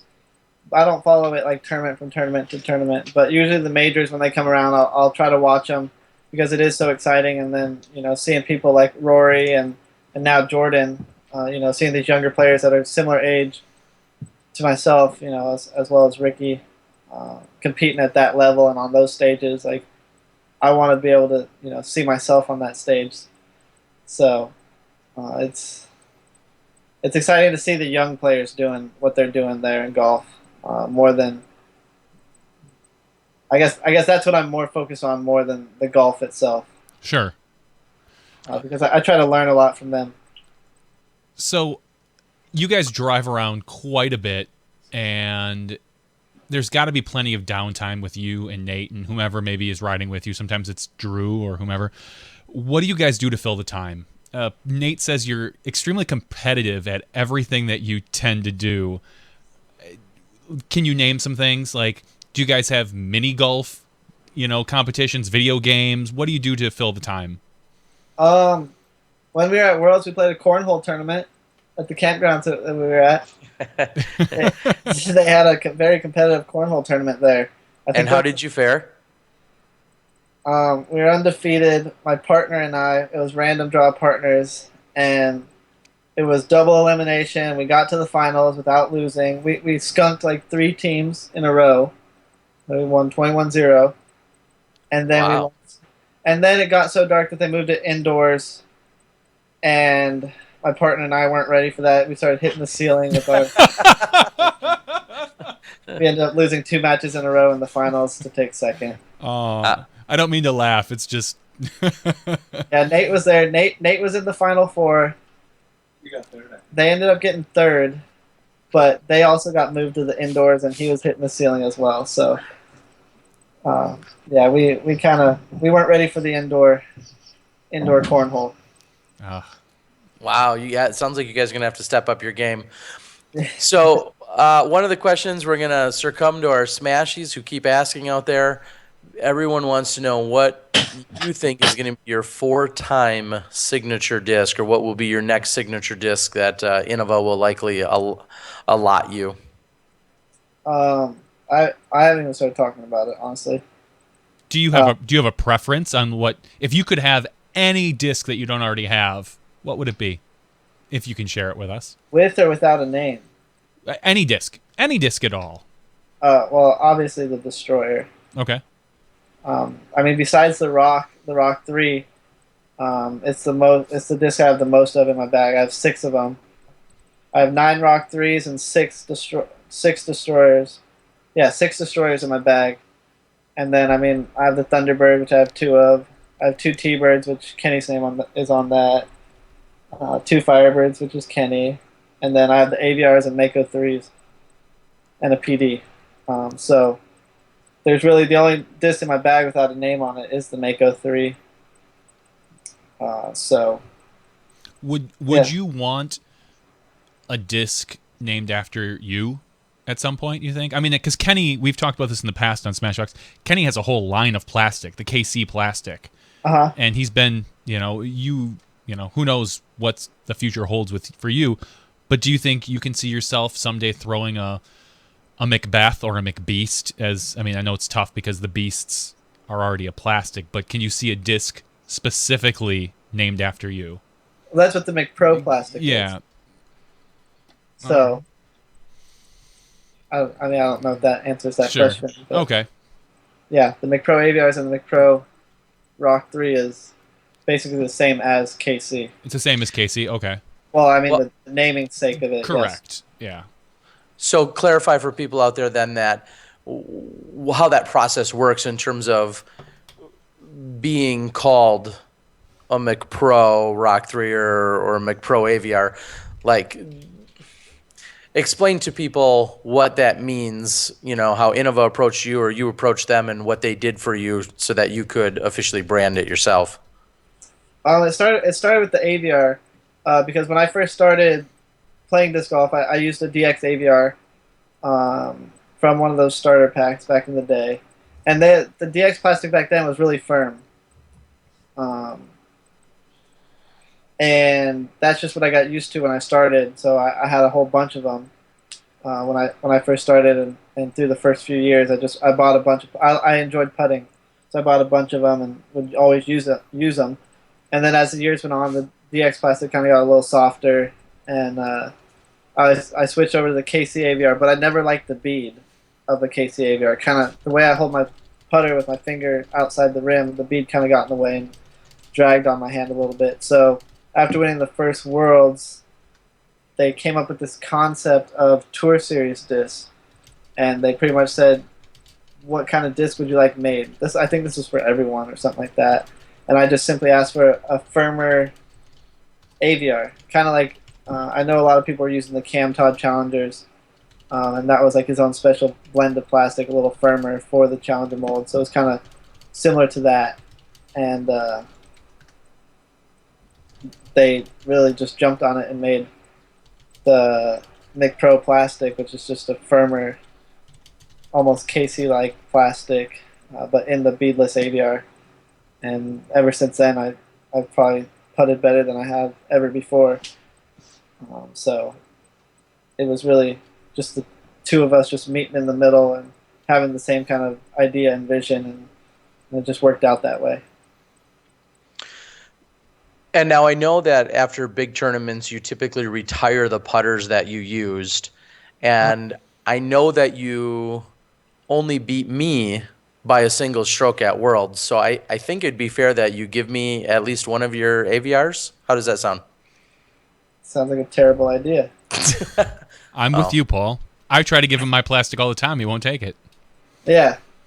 Well, would you say that, I mean, I played Moraine. I saw some of those courses. You were there, I guess. But some people out there, not me, of course, some people out there were saying that maybe you were a little lucky on a few of those holes or shots. How does that sit with you? Well, I mean, it's a pretty wooded course, and you're throwing. How many shots did you throw, Terry?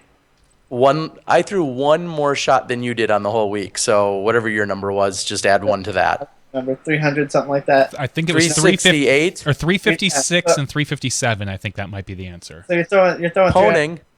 you're throwing 357 shots out there. You're bound to get lucky here and there.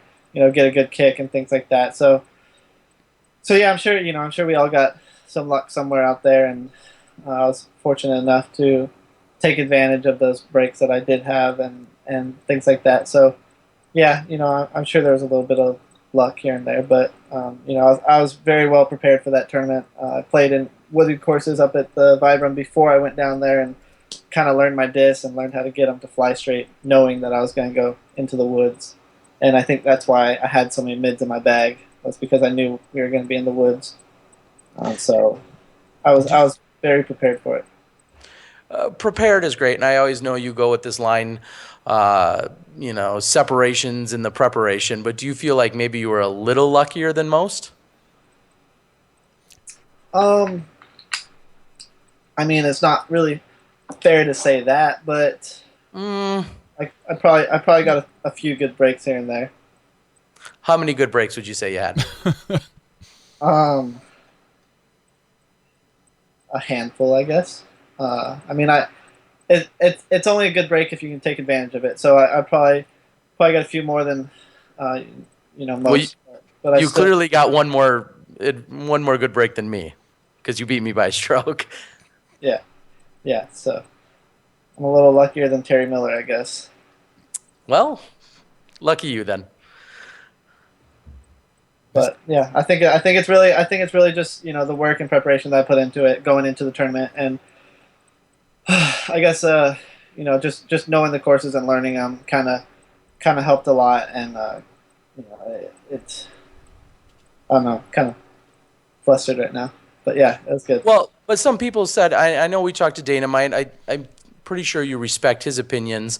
When he was watching the live feed, he said there were times you'd throw it into the woods and then you'd make this lucky recovery shot and then you'd make a long putt. Oh, I disagree. Was that like strategy? No, but I don't think, and I'm going to interrupt, I don't see that as a recovery shot like that. I watched the same thing.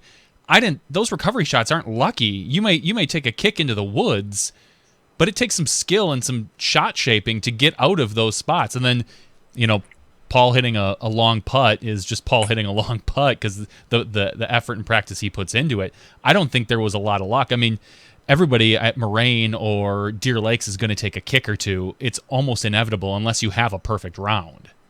So, yeah. Well, yeah, I should probably go before I get a little too frustrated. But thanks, Johnny, for having my back and things like that. But yeah, you better practice your throwing into trees. Yeah, because that's one way to do it.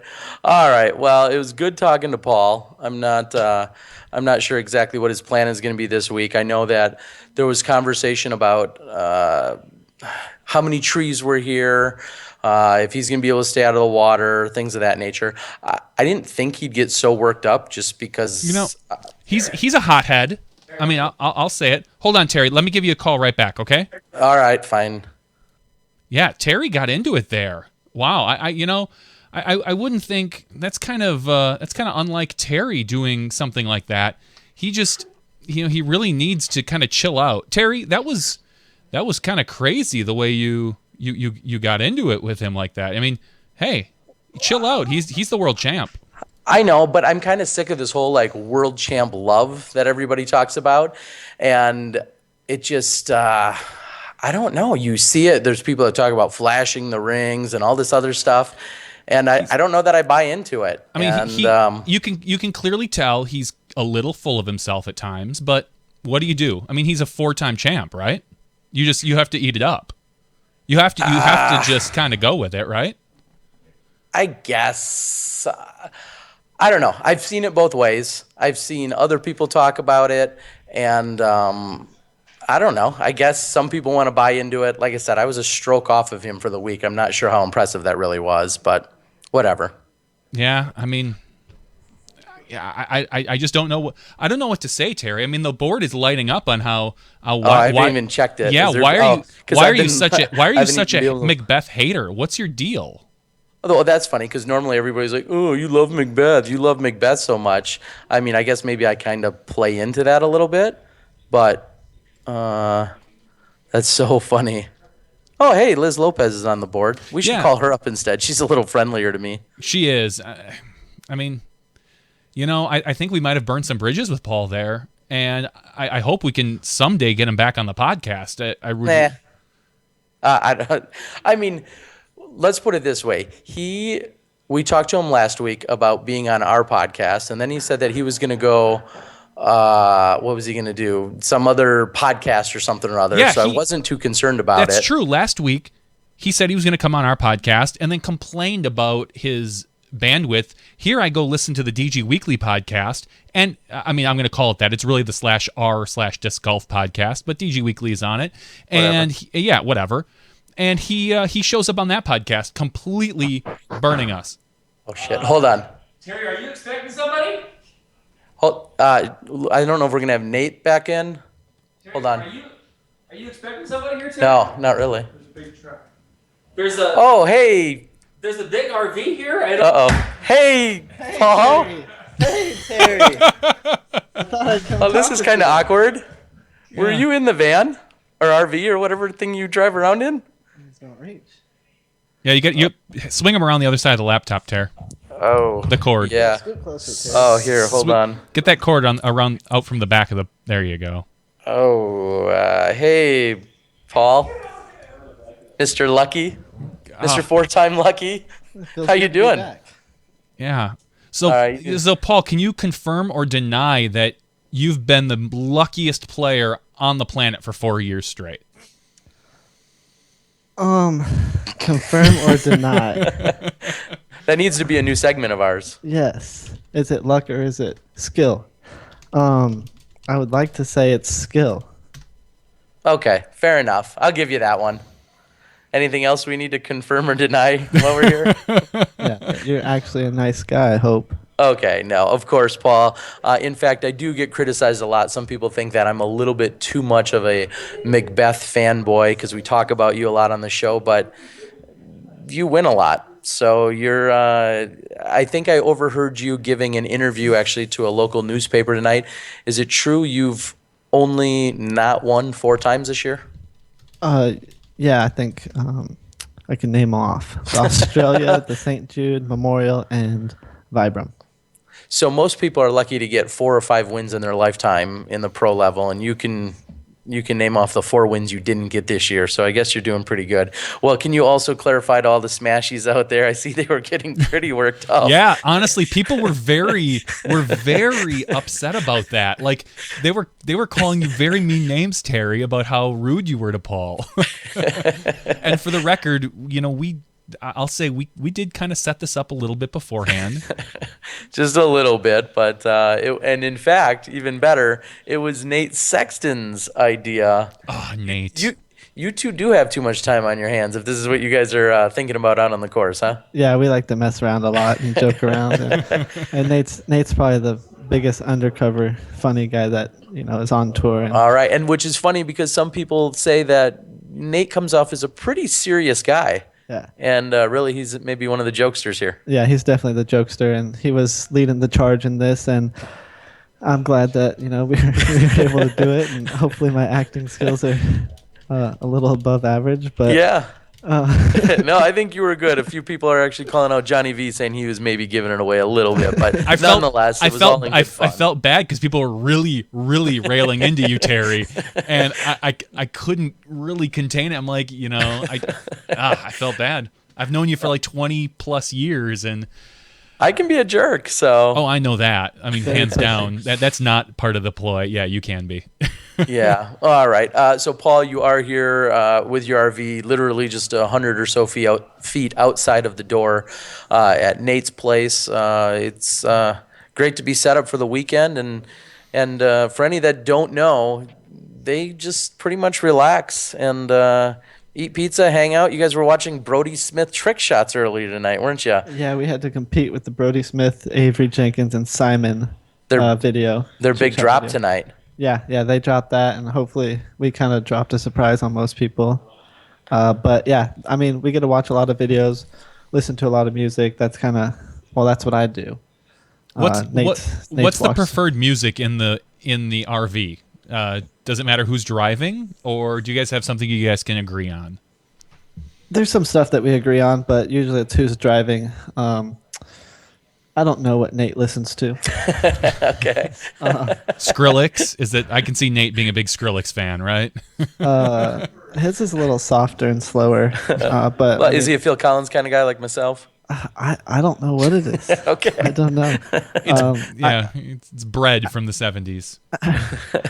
I have a bigger, genre of music. Like I can listen to hip hop, metal, rock. I like all of it. Country is kind of growing on me, but all sorts. As long as I'm more about like the inspirational, motivational lyrics and something that tells a story, not just what's on the radio these days.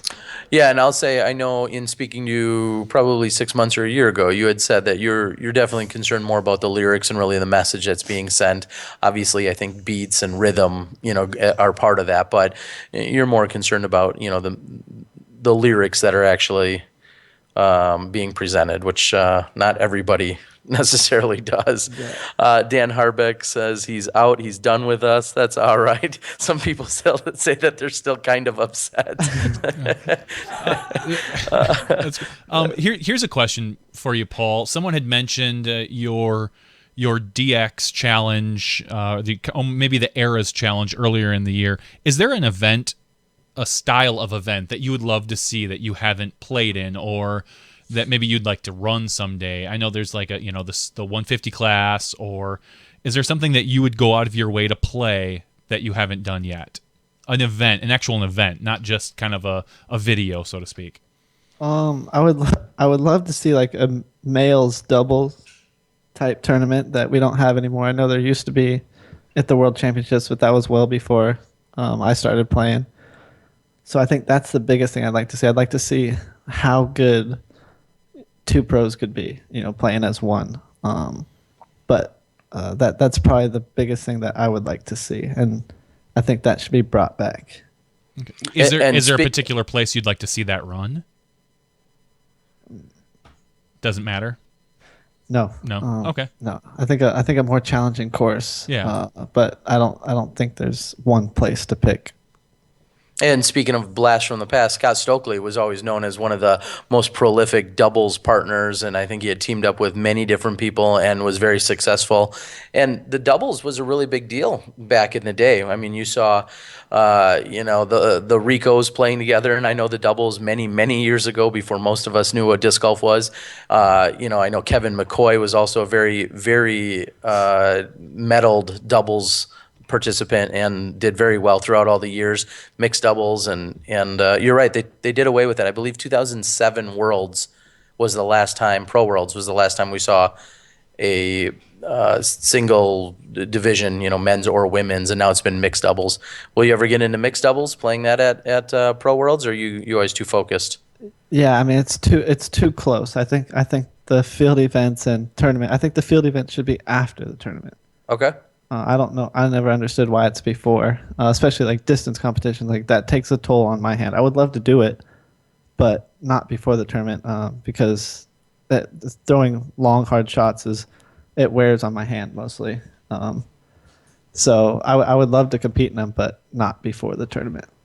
One thought, I know you're obviously a long thrower yourself, but we see distance records being set by Wiggins and then broken by Lizotte. What do you think's in store? Do we see Lizotte breaking his own record? Do we see Wiggins, countering? Is there another person out there that's on the horizon that we don't know about yet? I'm sure there is someone out there that'll throw further, but I don't know how much further. I think it'll soon start being broken by like 2 feet or 3 feet or 4, Okay. not by like 30. I think is what Simon broke it by. So I could see him definitely start breaking it, but slowly, not just by 30 feet again. We're not going to see a 950 come out and break it by 100 feet, so to speak. I don't know. I've never seen the disc fly in that desert though. I'm surprised it hasn't blown up. What the question is, what would you say is the furthest recorded distance shot you've thrown yourself? It was at the Beaver State Fling. They had a distance competition. I don't know how accurate it was, but it went far. I think it was 737 feet. Okay. So I mean, I can throw far. I just don't. I don't need to when I'm playing golf, but I do have a distance shot if I need it. Okay. Someone suggests there should be a standstill distance competition. That would be interesting. Who would you pick on that? A standstill distance competition? Forehand or backhand? Keep in mind now. I think I can generate a lot of power. I wouldn't bet against myself. Okay. Huh. Nate Sexton. He we see him off in the distance. His mind is turning. Who do you think you would pick in a standstill distance competition? Oh man, I don't know. I think he's up there for sure. Okay. Forehand or backhands in a standstill? Backhands for him. I'm not going to give him forehand. Okay. All right. Let's see if we've got any other interesting stuff on the boards. Johnny, have we covered pretty much everything we were worried about tonight? Maybe we should have another podcast, a bonus one later this week, possibly. How's that sound? I could see having another podcast maybe Friday or Saturday night after some of the event is happening and things like that. We'll milk Paul some more. Maybe we'll come up with another ploy. Maybe you can make Paul mad again. I don't know. Call him out on his hairdo. They might catch on to that. Call him out on his hairdo or something. Who's got the better, I don't know. We could come up with something. We'll see if anybody's got anything on the board. For people that are asking any of the questions, just tell Paul to say that he is the Hog's biggest fan. I don't know if you want to buy into that. The Hogs. I don't know, the Hog's biggest fan. No, I think somebody else a couple of weeks ago was doing the same thing. The Hogs was out there again. So I don't know these guys. But I did hear this correctly. You were on another podcast last week that wasn't ours. Oh, Central Coast, yeah, because you wouldn't let me do it. We wouldn't let you. That's right.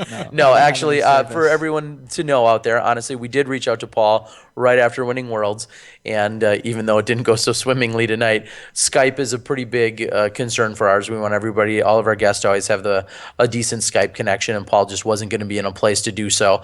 Obviously, having Paige on the show as one of our other champions was awesome, and we knew we'd be seeing Paul here this week, so it actually worked out really well that we could have him here. DG Weekly claims it was a better podcast. I don't know about that. I have a ban hammer for him coming up pretty quick. Yeah, you better get that out. Paul, is there anything you'd like to say? Obviously, we appreciate you playing along and answering all our questions and all the fans' questions. Anything you'd like to say until they see you maybe later this week? Yeah, thank you guys for letting us have fun with this, and letting Nate's humor get into this. And I think it was good that you guys had Paige last week over me. Still with that emotional Worlds and finals that they had, getting it while it was still fresh, and I think that was better than me being on here. Just boring 4-time you. Yeah.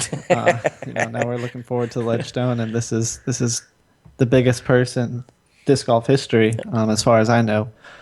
So it's kind of a big deal this week, and I'm excited to see the play and see the courses while they're dry. Mm-hmm. It's been pretty wet, but I'm getting ready to play, and it'll be exciting. And again, just thank you guys for putting this on and allowing us to interact with fans and people on the board and things like this. Things like that, and answering questions, that we don't typically get to. So just keep supporting, keep bringing in the questions. I'm sure we all enjoy doing this, and you guys make it possible for us. So thank you. Well, thank you. Country Disc Golf wants to know: who would Paul rather have doing the live coverage, Disc Golf Planet or Smashbox? Is that Nate Sexton in the background? Well, making that comment, I'm just saying Paul's sitting right here on Smashbox TV right now. So for Paul McBeth, your 4-time world champion, for Terry Miller, the disc golf guy, for Johnny V back home in the Milwaukee studios. Are we calling it? Is that it? We're going to call it. Maybe we'll stick around for a little after show action, but we can go ahead and I think we can close things out for tonight. We appreciate you guys joining us here on Podcast 49 for all of us, plus Nate Heinold, your Ledgestone Super TD. We'll see you guys later in the week right here at the Ledgestone Open. All right. Take care. Have a good night. We'll see you guys next time when you step inside the Smash Box.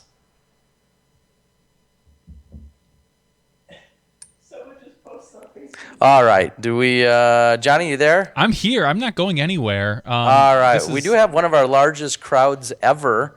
Yeah. Now we can talk a little bit. I mean, not that we needed to close out the show, but glad everyone can join us. We'll stick around for a few minutes on our after show and see what everyone else has going on. Now is when we sit and try and actually keep up with everything that people are talking about. We got a huge showing of people. You know what makes me laugh tonight. a lot is the people that are behind the feed that are like, 5 minutes later getting the joke, like, oh my God, I can't believe Terry ... And everybody else is now screaming at him like, no, just sit through it. Just wait.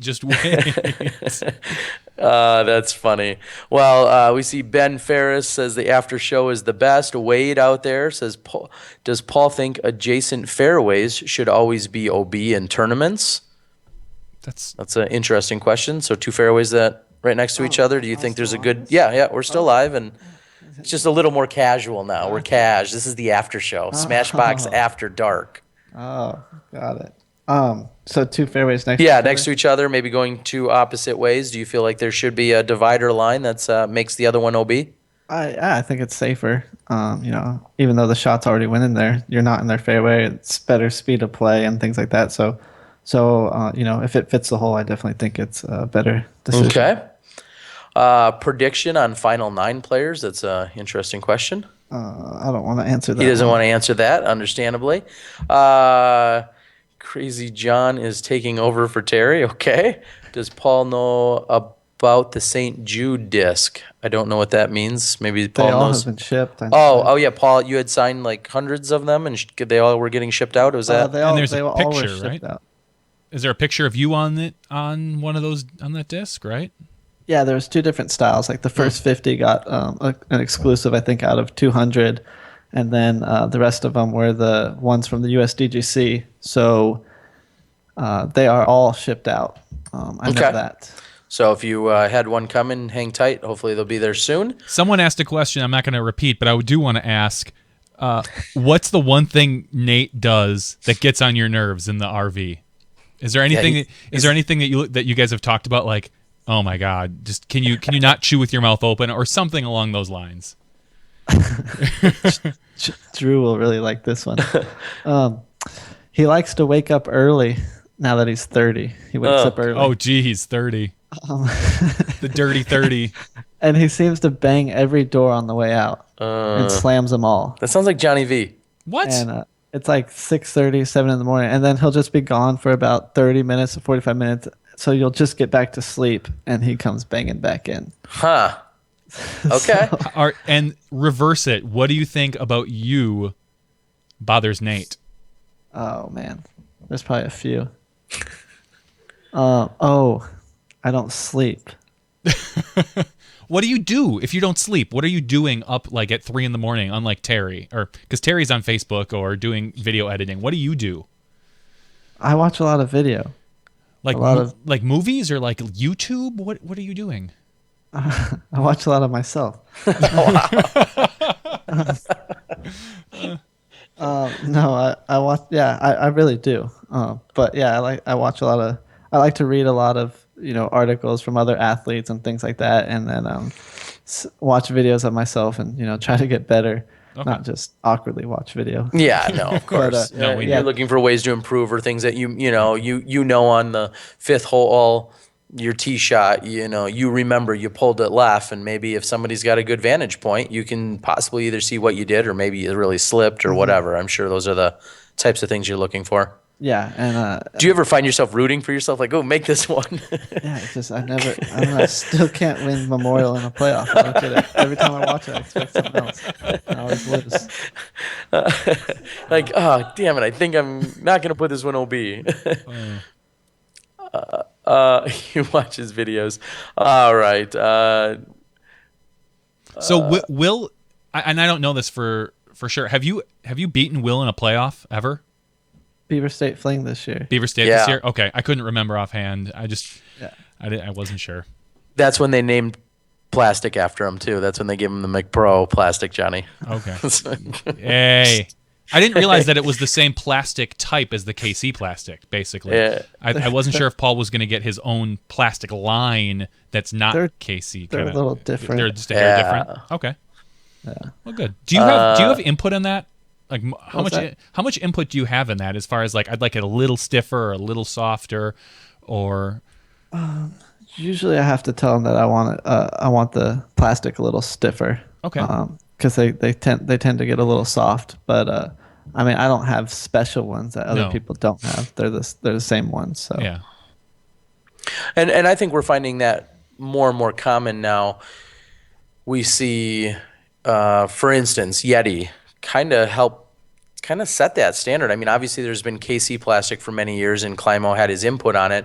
And then Yeti, when they made the Yeti Pro AVR, I mean, that was exactly how he wanted it. Kind of caved in a little bit. He wanted the grippiness to it. They really took everything he wanted and just created a putter and put his name on it. So, looking for your input. Does Paul hear the live commentary during a tournament? I'm sure Terry's whisper would get annoying, is what Zach has asked. And we'll say whether it's my whisper or Crazy or whoever, or Dixon Jowers, those have been pretty much the 3 of us that have done live commentary. Do you hear us more often than not? Do you tune us out? I hear you guys more when other people are throwing. Okay. Because when you're like lining up your shot, you're making your footsteps, your noises, your jackets, your clothes, or whatever. So you hear yourself more than you hear other people. So like when I'm watching and I'm standing still, I can hear you guys, whispering or talking into the mic. Sure. But when I'm throwing, no, I can't hear you guys. Okay. I can feel you guys though sometimes. You can feel us, yes, cameraman hovering right right over there, your yeah. backs because you're so short. We talked about that earlier. So yeah. everyone's just kind of hovering right over you. Do you have any pro tips? I mean, and you can be completely candid with us. I mean, we've the kind of set after ourselves show. up as It's just you and I one of and the Terry. main live broadcasters. Any pro tips for us as broadcasters that you either like or really dislike when we're out covering things live? Oh, when you're out on the field? Yeah, out in the field. I think the two cameras a must now. Okay. To have both angles, from the tee box or the shot to the basket. I think that's something that, both angles that everyone wants to see. That's, I guess, a positive thing. Mm-hmm. I don't get to watch the live broadcasts because by the time I'm done with the round, it's 3 hours long, and I don't Yeah. want to go through it. Yeah. So I don't get to see that. I don't get to see the live stuff, but the stuff like, that you guys put out, like of a round coverage or things like that, I can go through that and see like, okay, you got the two cameras and things like that. So that's fun to watch. But the 3 hour live broadcast is, I can't sit and watch that. No, and that's becomes a preference for people. A lot of people say, "Well, I'm not going to sit and watch it." Well, you'd say the same thing. You're not going to sit and watch the Super Bowl a week later, when it's 4 hours long either. But if you were into it in the moment, you watched every single second of it. And so I think it's weird how we've kind of trained our own viewers to think, okay, yeah, a 4 hour disc golf round, you get to watch in 42 minutes. That's not necessarily normal. It's just that's become the YouTube generation and where disc golf is. So it's kind of funny because we're always fighting those arguments of why would I sit and watch 4 hours later? Well, maybe you don't. And we don't expect people to watch it later. We expect you to watch it in the here and now. Which is, what we're going after. Do you get feedback when you're out on the course? You're playing in the final 9 at the Brent Hambrick or something like that. Are you constantly getting texts and messages and Facebooks and, things of that, the Twitters? Are you getting things always coming in from fans and support and family? Yeah, people are always like, shout me out. Shout me out. That's the big one. Say hey. Yeah. That. But other than that, no, I don't get too many messages about things like that. Usually, calm down or something like that. Sure. Get it back together. Or what are you doing out there? Yeah, like I called you out at Worlds. I was playing and I said something about I had birdied, another first one hole. And then I said, what's wrong with McBeth today? Yeah, He's only, I think 5 down after 8. Yeah. I mean, you were struggling. The struggle is real. Yeah, I saw That day. I saw that. I think we were in a backup. Was that a little boost? Did that get you going again? Get you back on track? Yeah, Probably. I shot 53. Yeah, so you're welcome. Yeah, thank you. No problem. Any world's favorite moment while you were there, whether it was on the course, off the course, their award ceremony, any specific moment that really jumps out at you? Yeah, Simon's speech at the which was awards. very humorous. Yeah, he asked me, he's like, am I supposed to give a speech for this? I'm like, yeah, you're getting a player of the year. Yeah, European trophy. Player of the Year. Yep. And he's like, no, I don't want to. So of course, since I told him he had to throw me in there and make it about me somehow and how he beat me. Yeah, and for those that don't know, yes, at the PDGA Player Award Banquet is when Simon Lizotte won the award, and he said, "Yes, I finally have something Paul can never win." Yeah. And it was the European Player of the Year. And what I thought was kind of humorous, you could probably go over there, dabble in a few of their big events, and maybe win that award yourself. I don't know how it works. I think he'd have to move citizenship at that point. You think it's a citizenship I thing? don't think they have the standards that far yet. Yeah. Okay. All right, we're gonna move up. I'm sorry, Johnny. I'm gonna look up and see some of these other notes that came in. Do you hate it? Gary Greason hates it, but you're not Gary. Do you hate it when people yell "get in the hole"? Like on a drive, even whether it's practical or not. Do you hate it? I don't mind it. I mean, there's not. It's kind of dying now, isn't it? A little bit. I Yeah. mean, I feel like it was really big a few years ago. I don't care what people yell.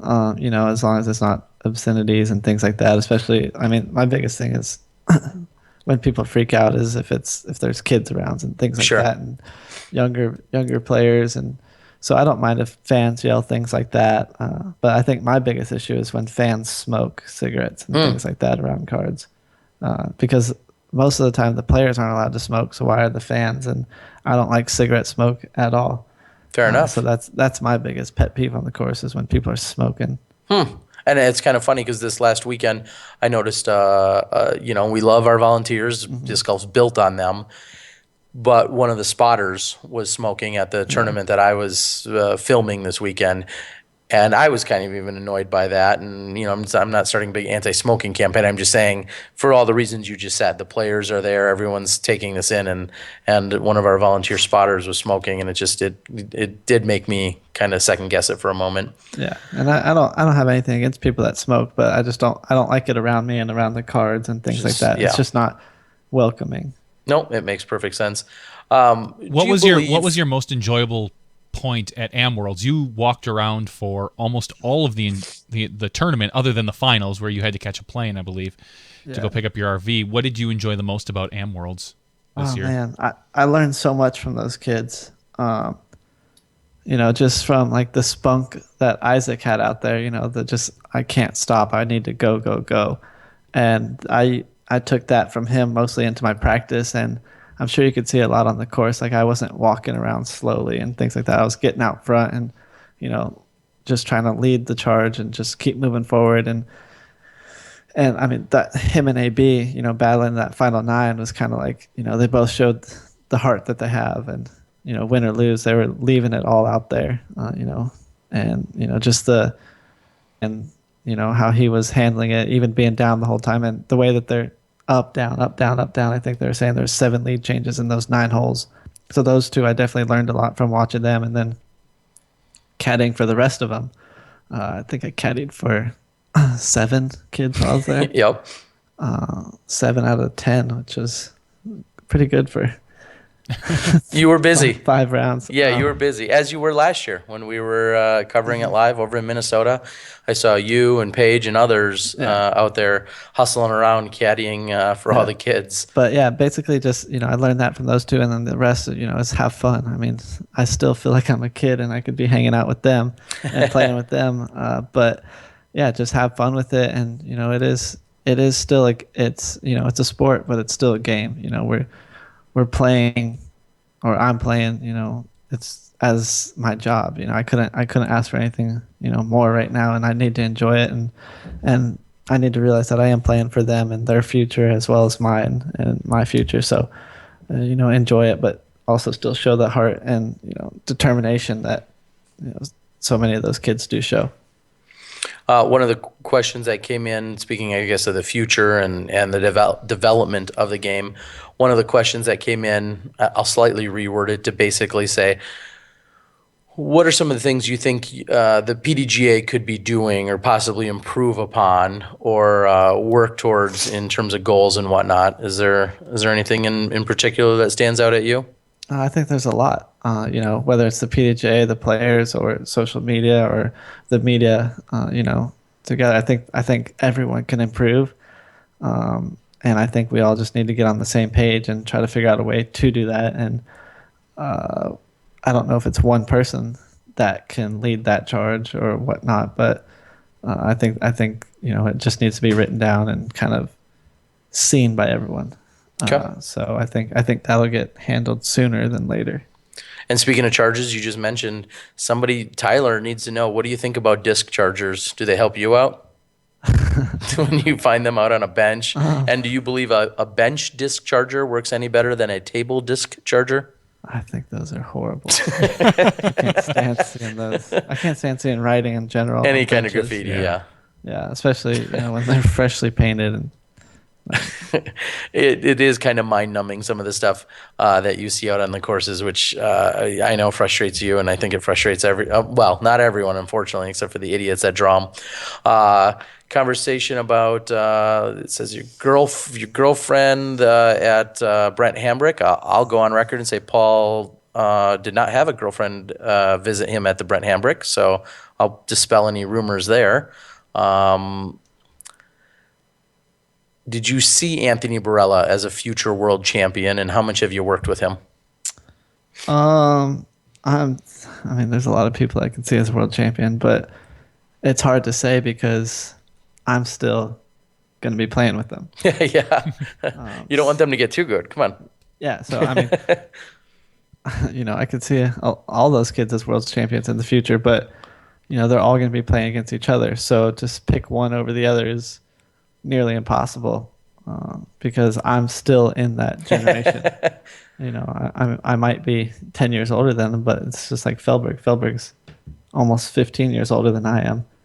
He's not that old, but no, he's close. No, he's close. 10. Yeah, he's almost a full 15, and he's still up there competing. So to say, that I won't still be competing with them by the time that they're my age or a little younger is hard to say who will be world champion and when, because so much can change between 15 and 20. So Adam, if this is true that your girlfriend is really in labor right now and you're watching Smashbox, then kudos to you, I guess. I'm not sure if you're telling the truth or not, but that's pretty awesome if you are. Hey, Paul, if you could pick any sponsor in the world, what would it be? If you could pick one sponsor to say that you don't already have, like, I want that company with my name on it.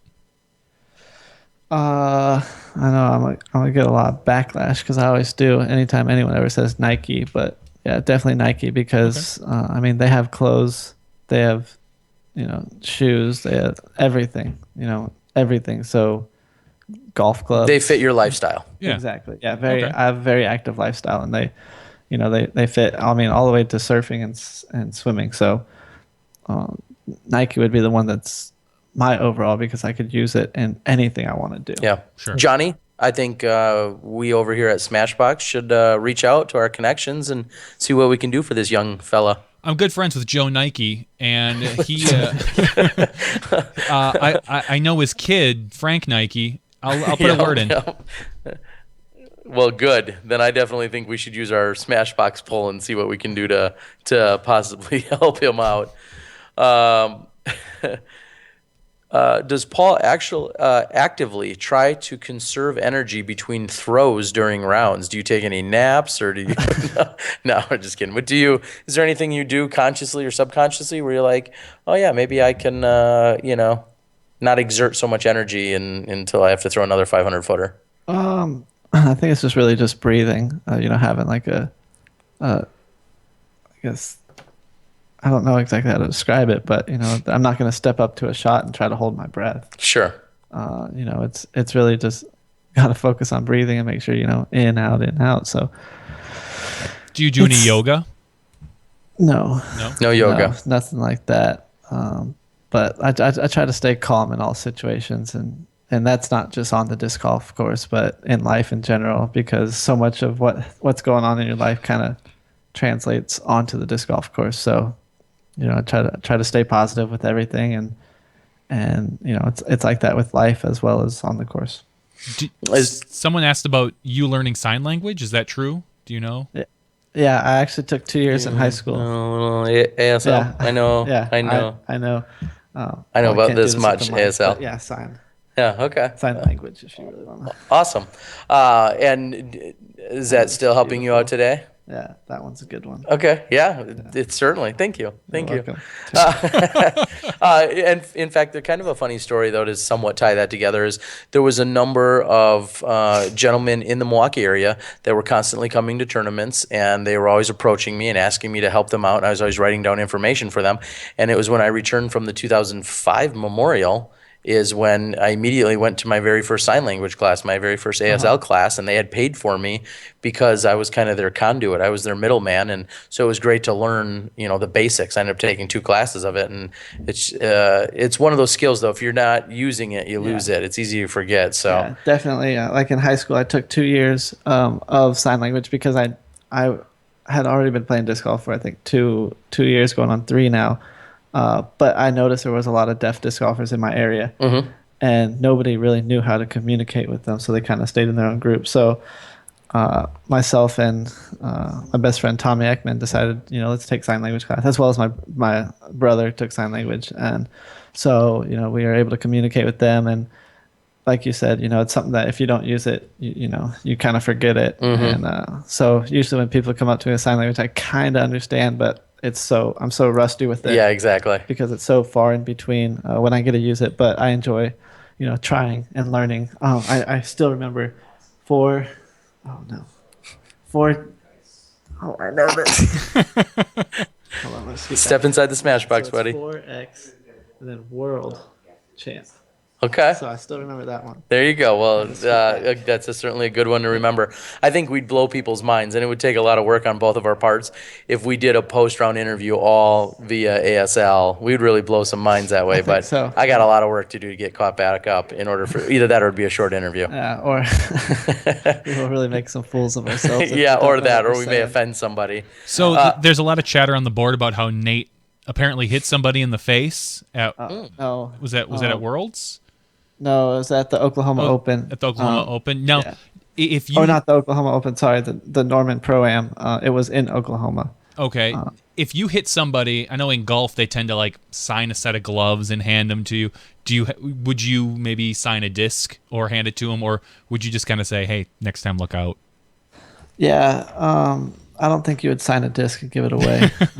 I mean, if you had a Unless it was a Nate Sexton Tour Firebird. Yeah. But yeah, that situation was kind of like Nate kind of warned him and said, "Hey, I'm throwing this way, kind of move." And they were kind of, I don't know if they were ignorant about it, but they didn't really move. But I think there wasn't much room, to get out of the way. So he threw it, and this guy just happened to not get out of the way, and it actually hit him in the arm, but it looked like the face.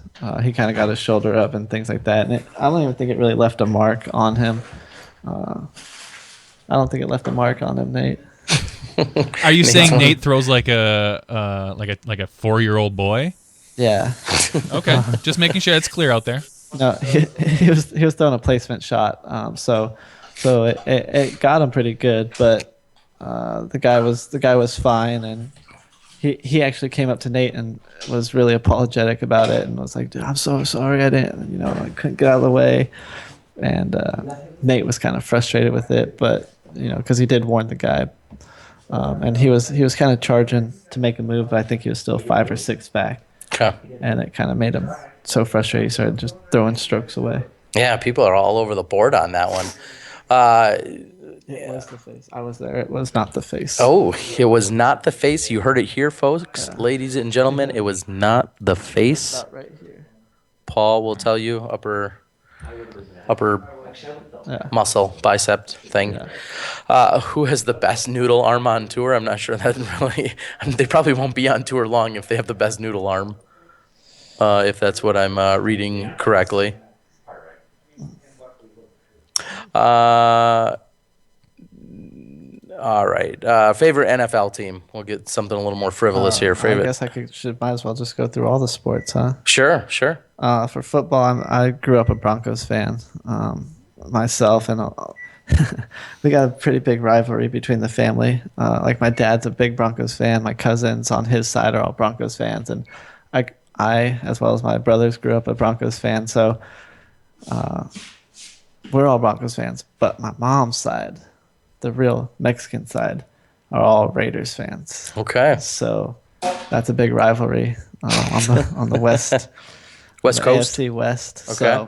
So they're all Raiders fans. So we always have good parties and get-togethers, and we always make sure to watch the games together. And usually it's the Broncos on the upper end, thankfully. We don't hear the end of that. And then my grandpa and my mom, are Rams fans because the LA Rams when they were there, and they're fans of the LA Raiders. But yeah, my grandpa's always rooting for the Rams. So we don't have a LA based team, so we're kind of spread out. Yeah. We don't like the Chargers, so that's for sure. Do you do any fantasy football at all, or is that kind of just too much? That's too much. I don't have time for that. Okay. But it would be fun. But I do have a team that I think that's usually for people that don't have a favorite team to follow or watch. It's kind of they like football and they need more of a reason to watch it. But yeah, for other sports, it's mostly like local sports. Like I'm an Angels fan, Ducks fan. What else is there? Hockey, big hockey. Oh, basketball. I'm a Lakers fan for basketball. What do you think about this Ronda Rousey? Yeah. She's good. I think she's at a level that no other female athlete or fighter is at. She takes it probably more serious than most of them, and it really shows. She destroys people. Yeah, she destroys them. And, do you follow a lot of MMA? Yeah. Okay. Yeah. So you could speak way more intelligently than I could. What do you think she does so well that just separates her from everyone else? I honestly haven't got to watch many of her fights,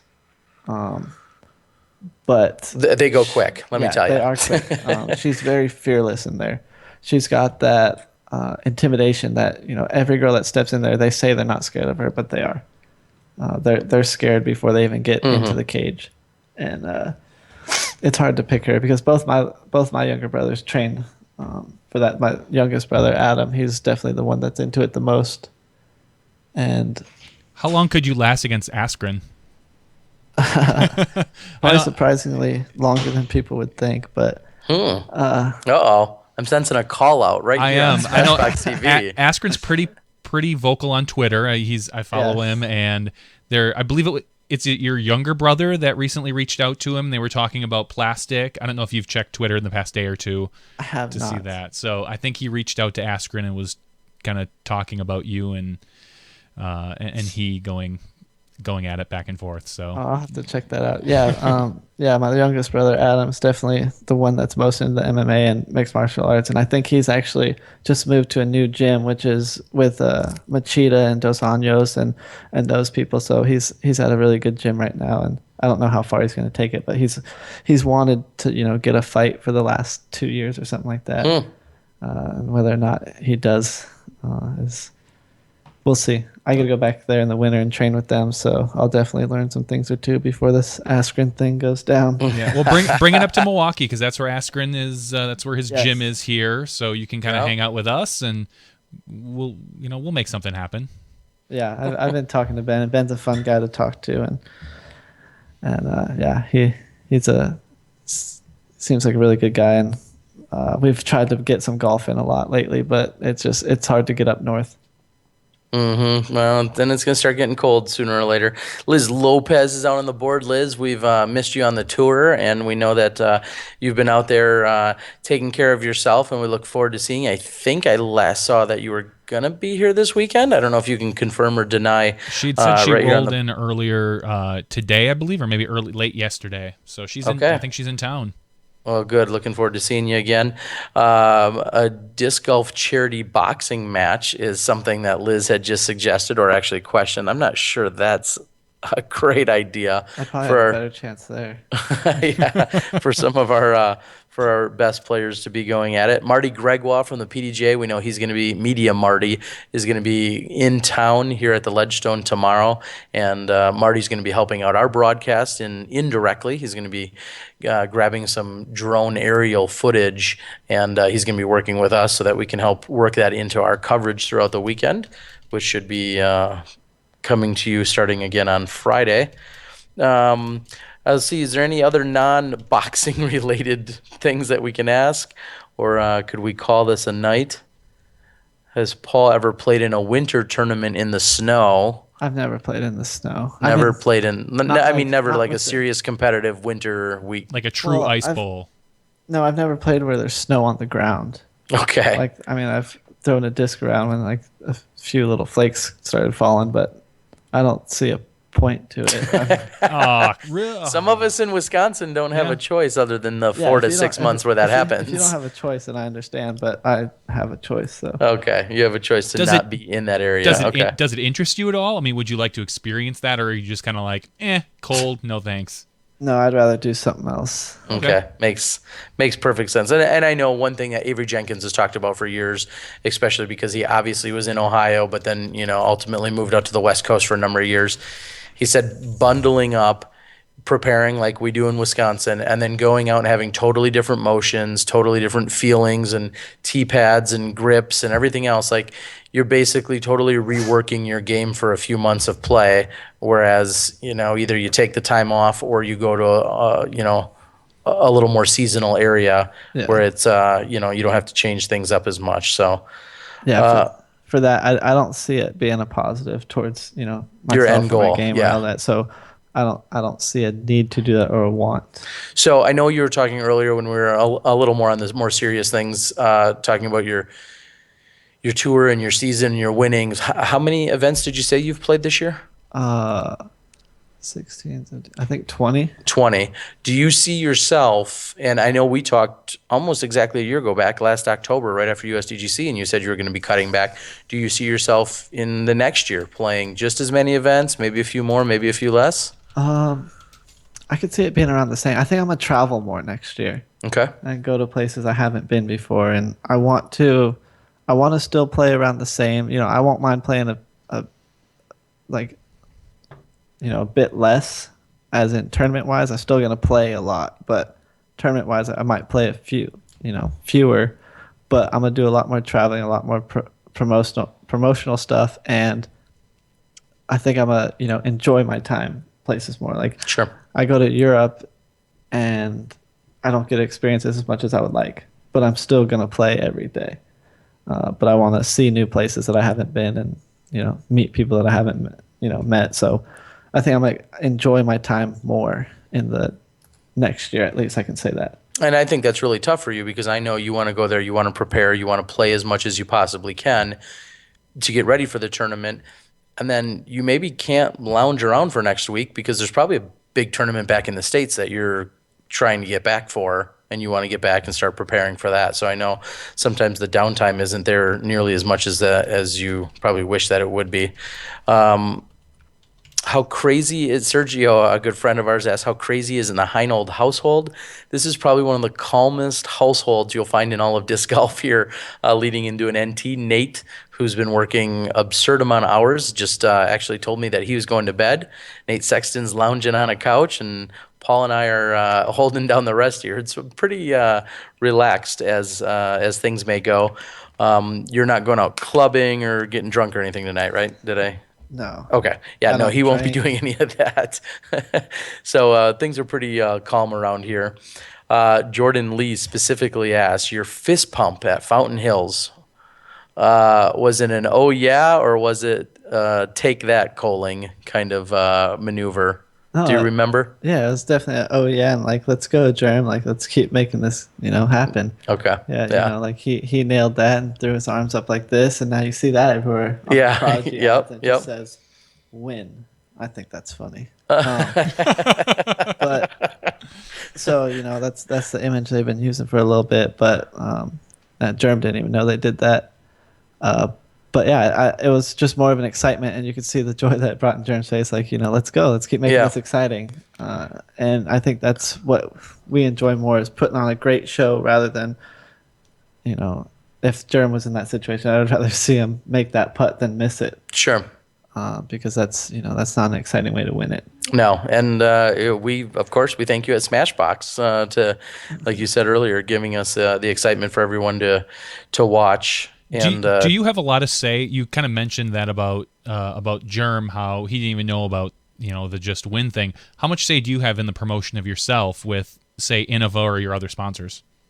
They usually ask me before, and there's some things like they'll send me they'll just send me their ideas and things like that, and they'll send like 3 different ideas, and I'll pick one and be like, but I think this can change here, that can change there, because they have people that do that and are paid positions for that. So I usually get options to what I would like, but most of the time I just tell them do whatever they think's best. Sure. Because I'm not too picky because there's so many pictures out there. There's so many different things out there, And now, albeit Grip not officially any kind of sponsor of us here at Smashbox yet, they certainly are welcome to reach out to us. But we've got to assume, I mean, you had the Signature Series, 3-time bag.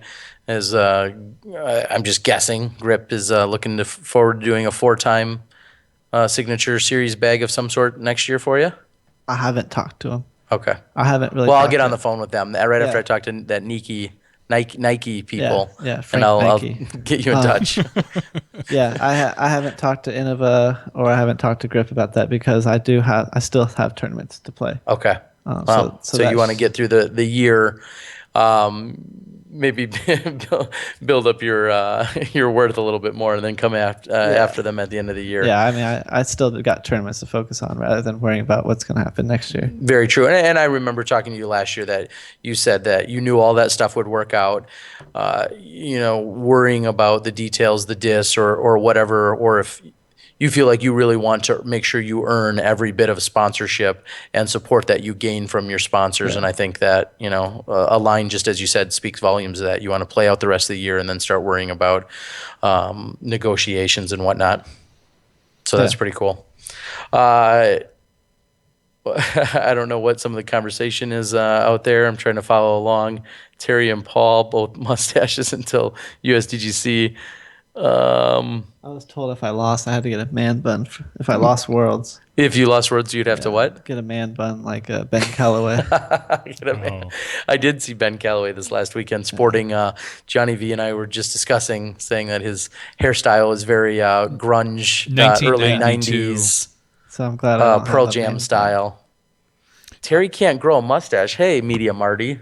I think I can't grow anything special. Not like our partner in crime in Dynamite. No, that guy or DG Mike. Hey Paul, we asked this question to Paige and it came up here on the chat.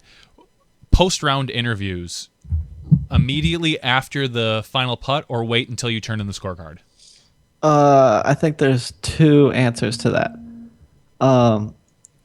If it's a final 9 and there's a PDJ board member there and they officially take the score, then I don't mind because they can walk it in and we don't have to say anything about it because they're adding it up and doing all that stuff. So in that situation, if you want to interview the winner, then that's perfectly fine. If you have to take your scorecard in like Memorial or some other national tours where there isn't a finals or a scorekeeper there like a PDJ official, then it should have to wait until after the scores are tallied and official because you never know what can happen. Like a few years ago at Memorial, and that did kind of fall on Will because he didn't write his scorecard down. There was video where he checked it twice and just forgot to write the score down and it got turned in. So that was a little different situation, but yeah, it should definitely, depending on the situation, if there's an official, then sure, interview the winner, and then if there's not, let them do their thing, turn the scorecard in, make sure everything's tallied, and then once they're the official winner. Yeah, and we've even struggled with that because there's been unofficially some protocol about, wait till the players are done. And then we kind of saw that not happen at like the St. Jude event. Will had won that and I think immediately was then approached. And then other times, we've kind of waited and every event is a little bit different. Like you said, whether there's a PDGA official or an official scorekeeper there with you or not. And if it's part of a finals and at the Worlds, I mean, kind of everybody knows at that point, who's won, obviously, by the time that last putt drops in. Other events may or may not be as crystal clear. So those are things that we're learning on the media side. Yeah. And I don't think we're always all going to get it right, whether it's, Smashbox or another organization. Those are all things that we continue to learn and hopefully, just try and improve upon. It is funny that, it was the same person for both those incidents. And it was the same crew that interviewed them. And that's, to me, that was kind of the thing is I was, very much under the impression like we need to back off. We need to let people get their scorecards in and do what they need to do. And at the USDGC, I think it was the Emerging Planet, and they had said something about, they immediately interviewed Will, and in my own head, I'm Yeah. thinking to myself, wow, the irony here Uh-huh. is they had immediately interviewed him directly following the memorial situation. So, And that's for yeah, me. For me, I immediately make sure the scorecard's added, take it up, and do that. And I'm like, you can wait.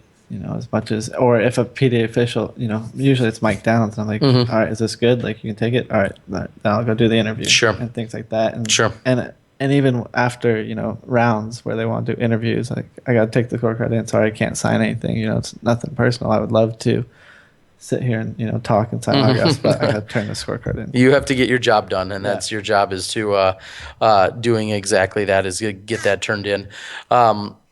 Did you see the interview with Paige specifically, or no? I know that was part of a. Well, I actually had my finals to play. Are Mhm. you talking about your? Yeah, no. When you had interviewed, or I'm sorry, when Paige was immediately, put in her win. I know you were out playing, but I wondered if at any point you had gone back and seen any of that interview or anything like that. No, they made us wait until the women were done. Correct. Yep. So we had it up. Someone had it up on their phone. I think it was Rebecca Duffy. And we were watching them, and then you can see the emotion and stuff like that. And Crazy kept asking the same question. Oh, sure. She'd get the same answer, but she would just be more emotional each time. And then I think they finally got the point and left and came over to start our finals. And yeah, I'm sure it was hard. And like you asked earlier, would it be different in the men's? I'm sure it would. We're pretty ruthless out there, especially if we know that person's okay and they're going to be fine. But I don't think we would have had the same thought process going through our head as they did. Yeah. Well, and one comment that was said throughout, and fair or not, or right or wrong, but one comment was said throughout the week after that had happened. Some people were saying, well, the rest of the women's field should all take a 7 on their first hole or a pair of 7s or whatever. And I thought one of the more interesting remarks back was, I'd like to see, you try and get that over in the men's field, is for all the men, if that situation would have happened, if the men would have, taken all a 7 on their first hole or 2.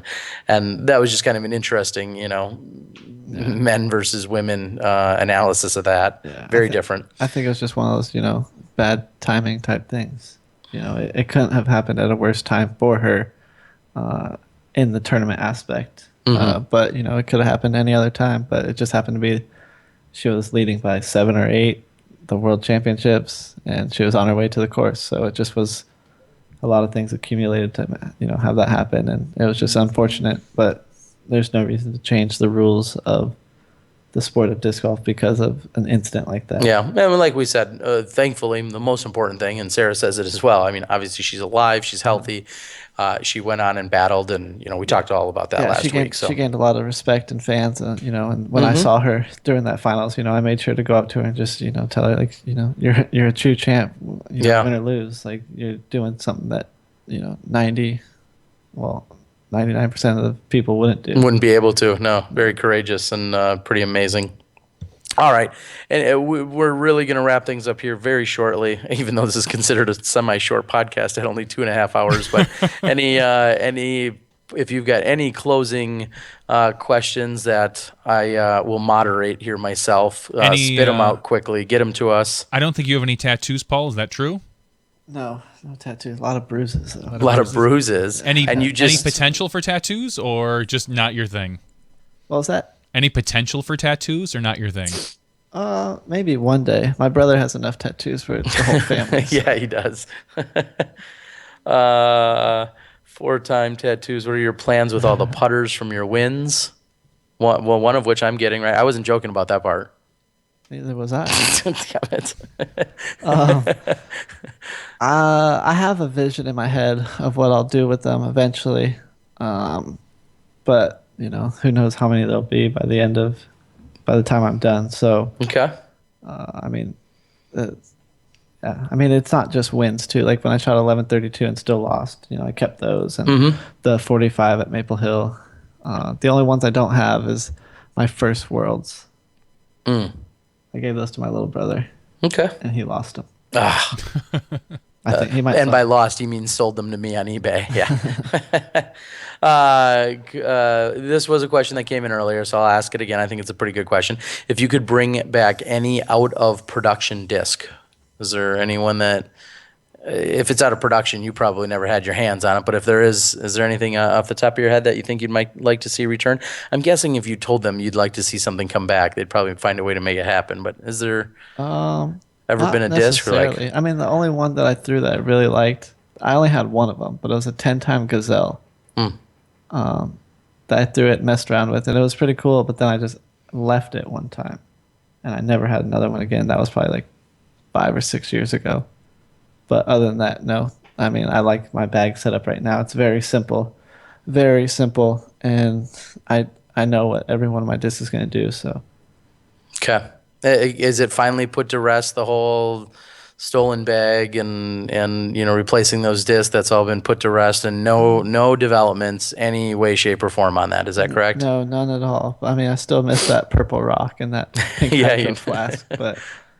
And you aced with that purple rock last year at Worlds too. Yeah, that's Yeah, I probably the remember. one That was one that jumped out at me as one I knew it was a staple in your bag. You threw that disc a lot. Yeah, that's probably the one that I miss the most. I don't even remember what drivers I had in there, but that purple rock was definitely the one that meant the most to me, because it was one of the original 5 I think I had.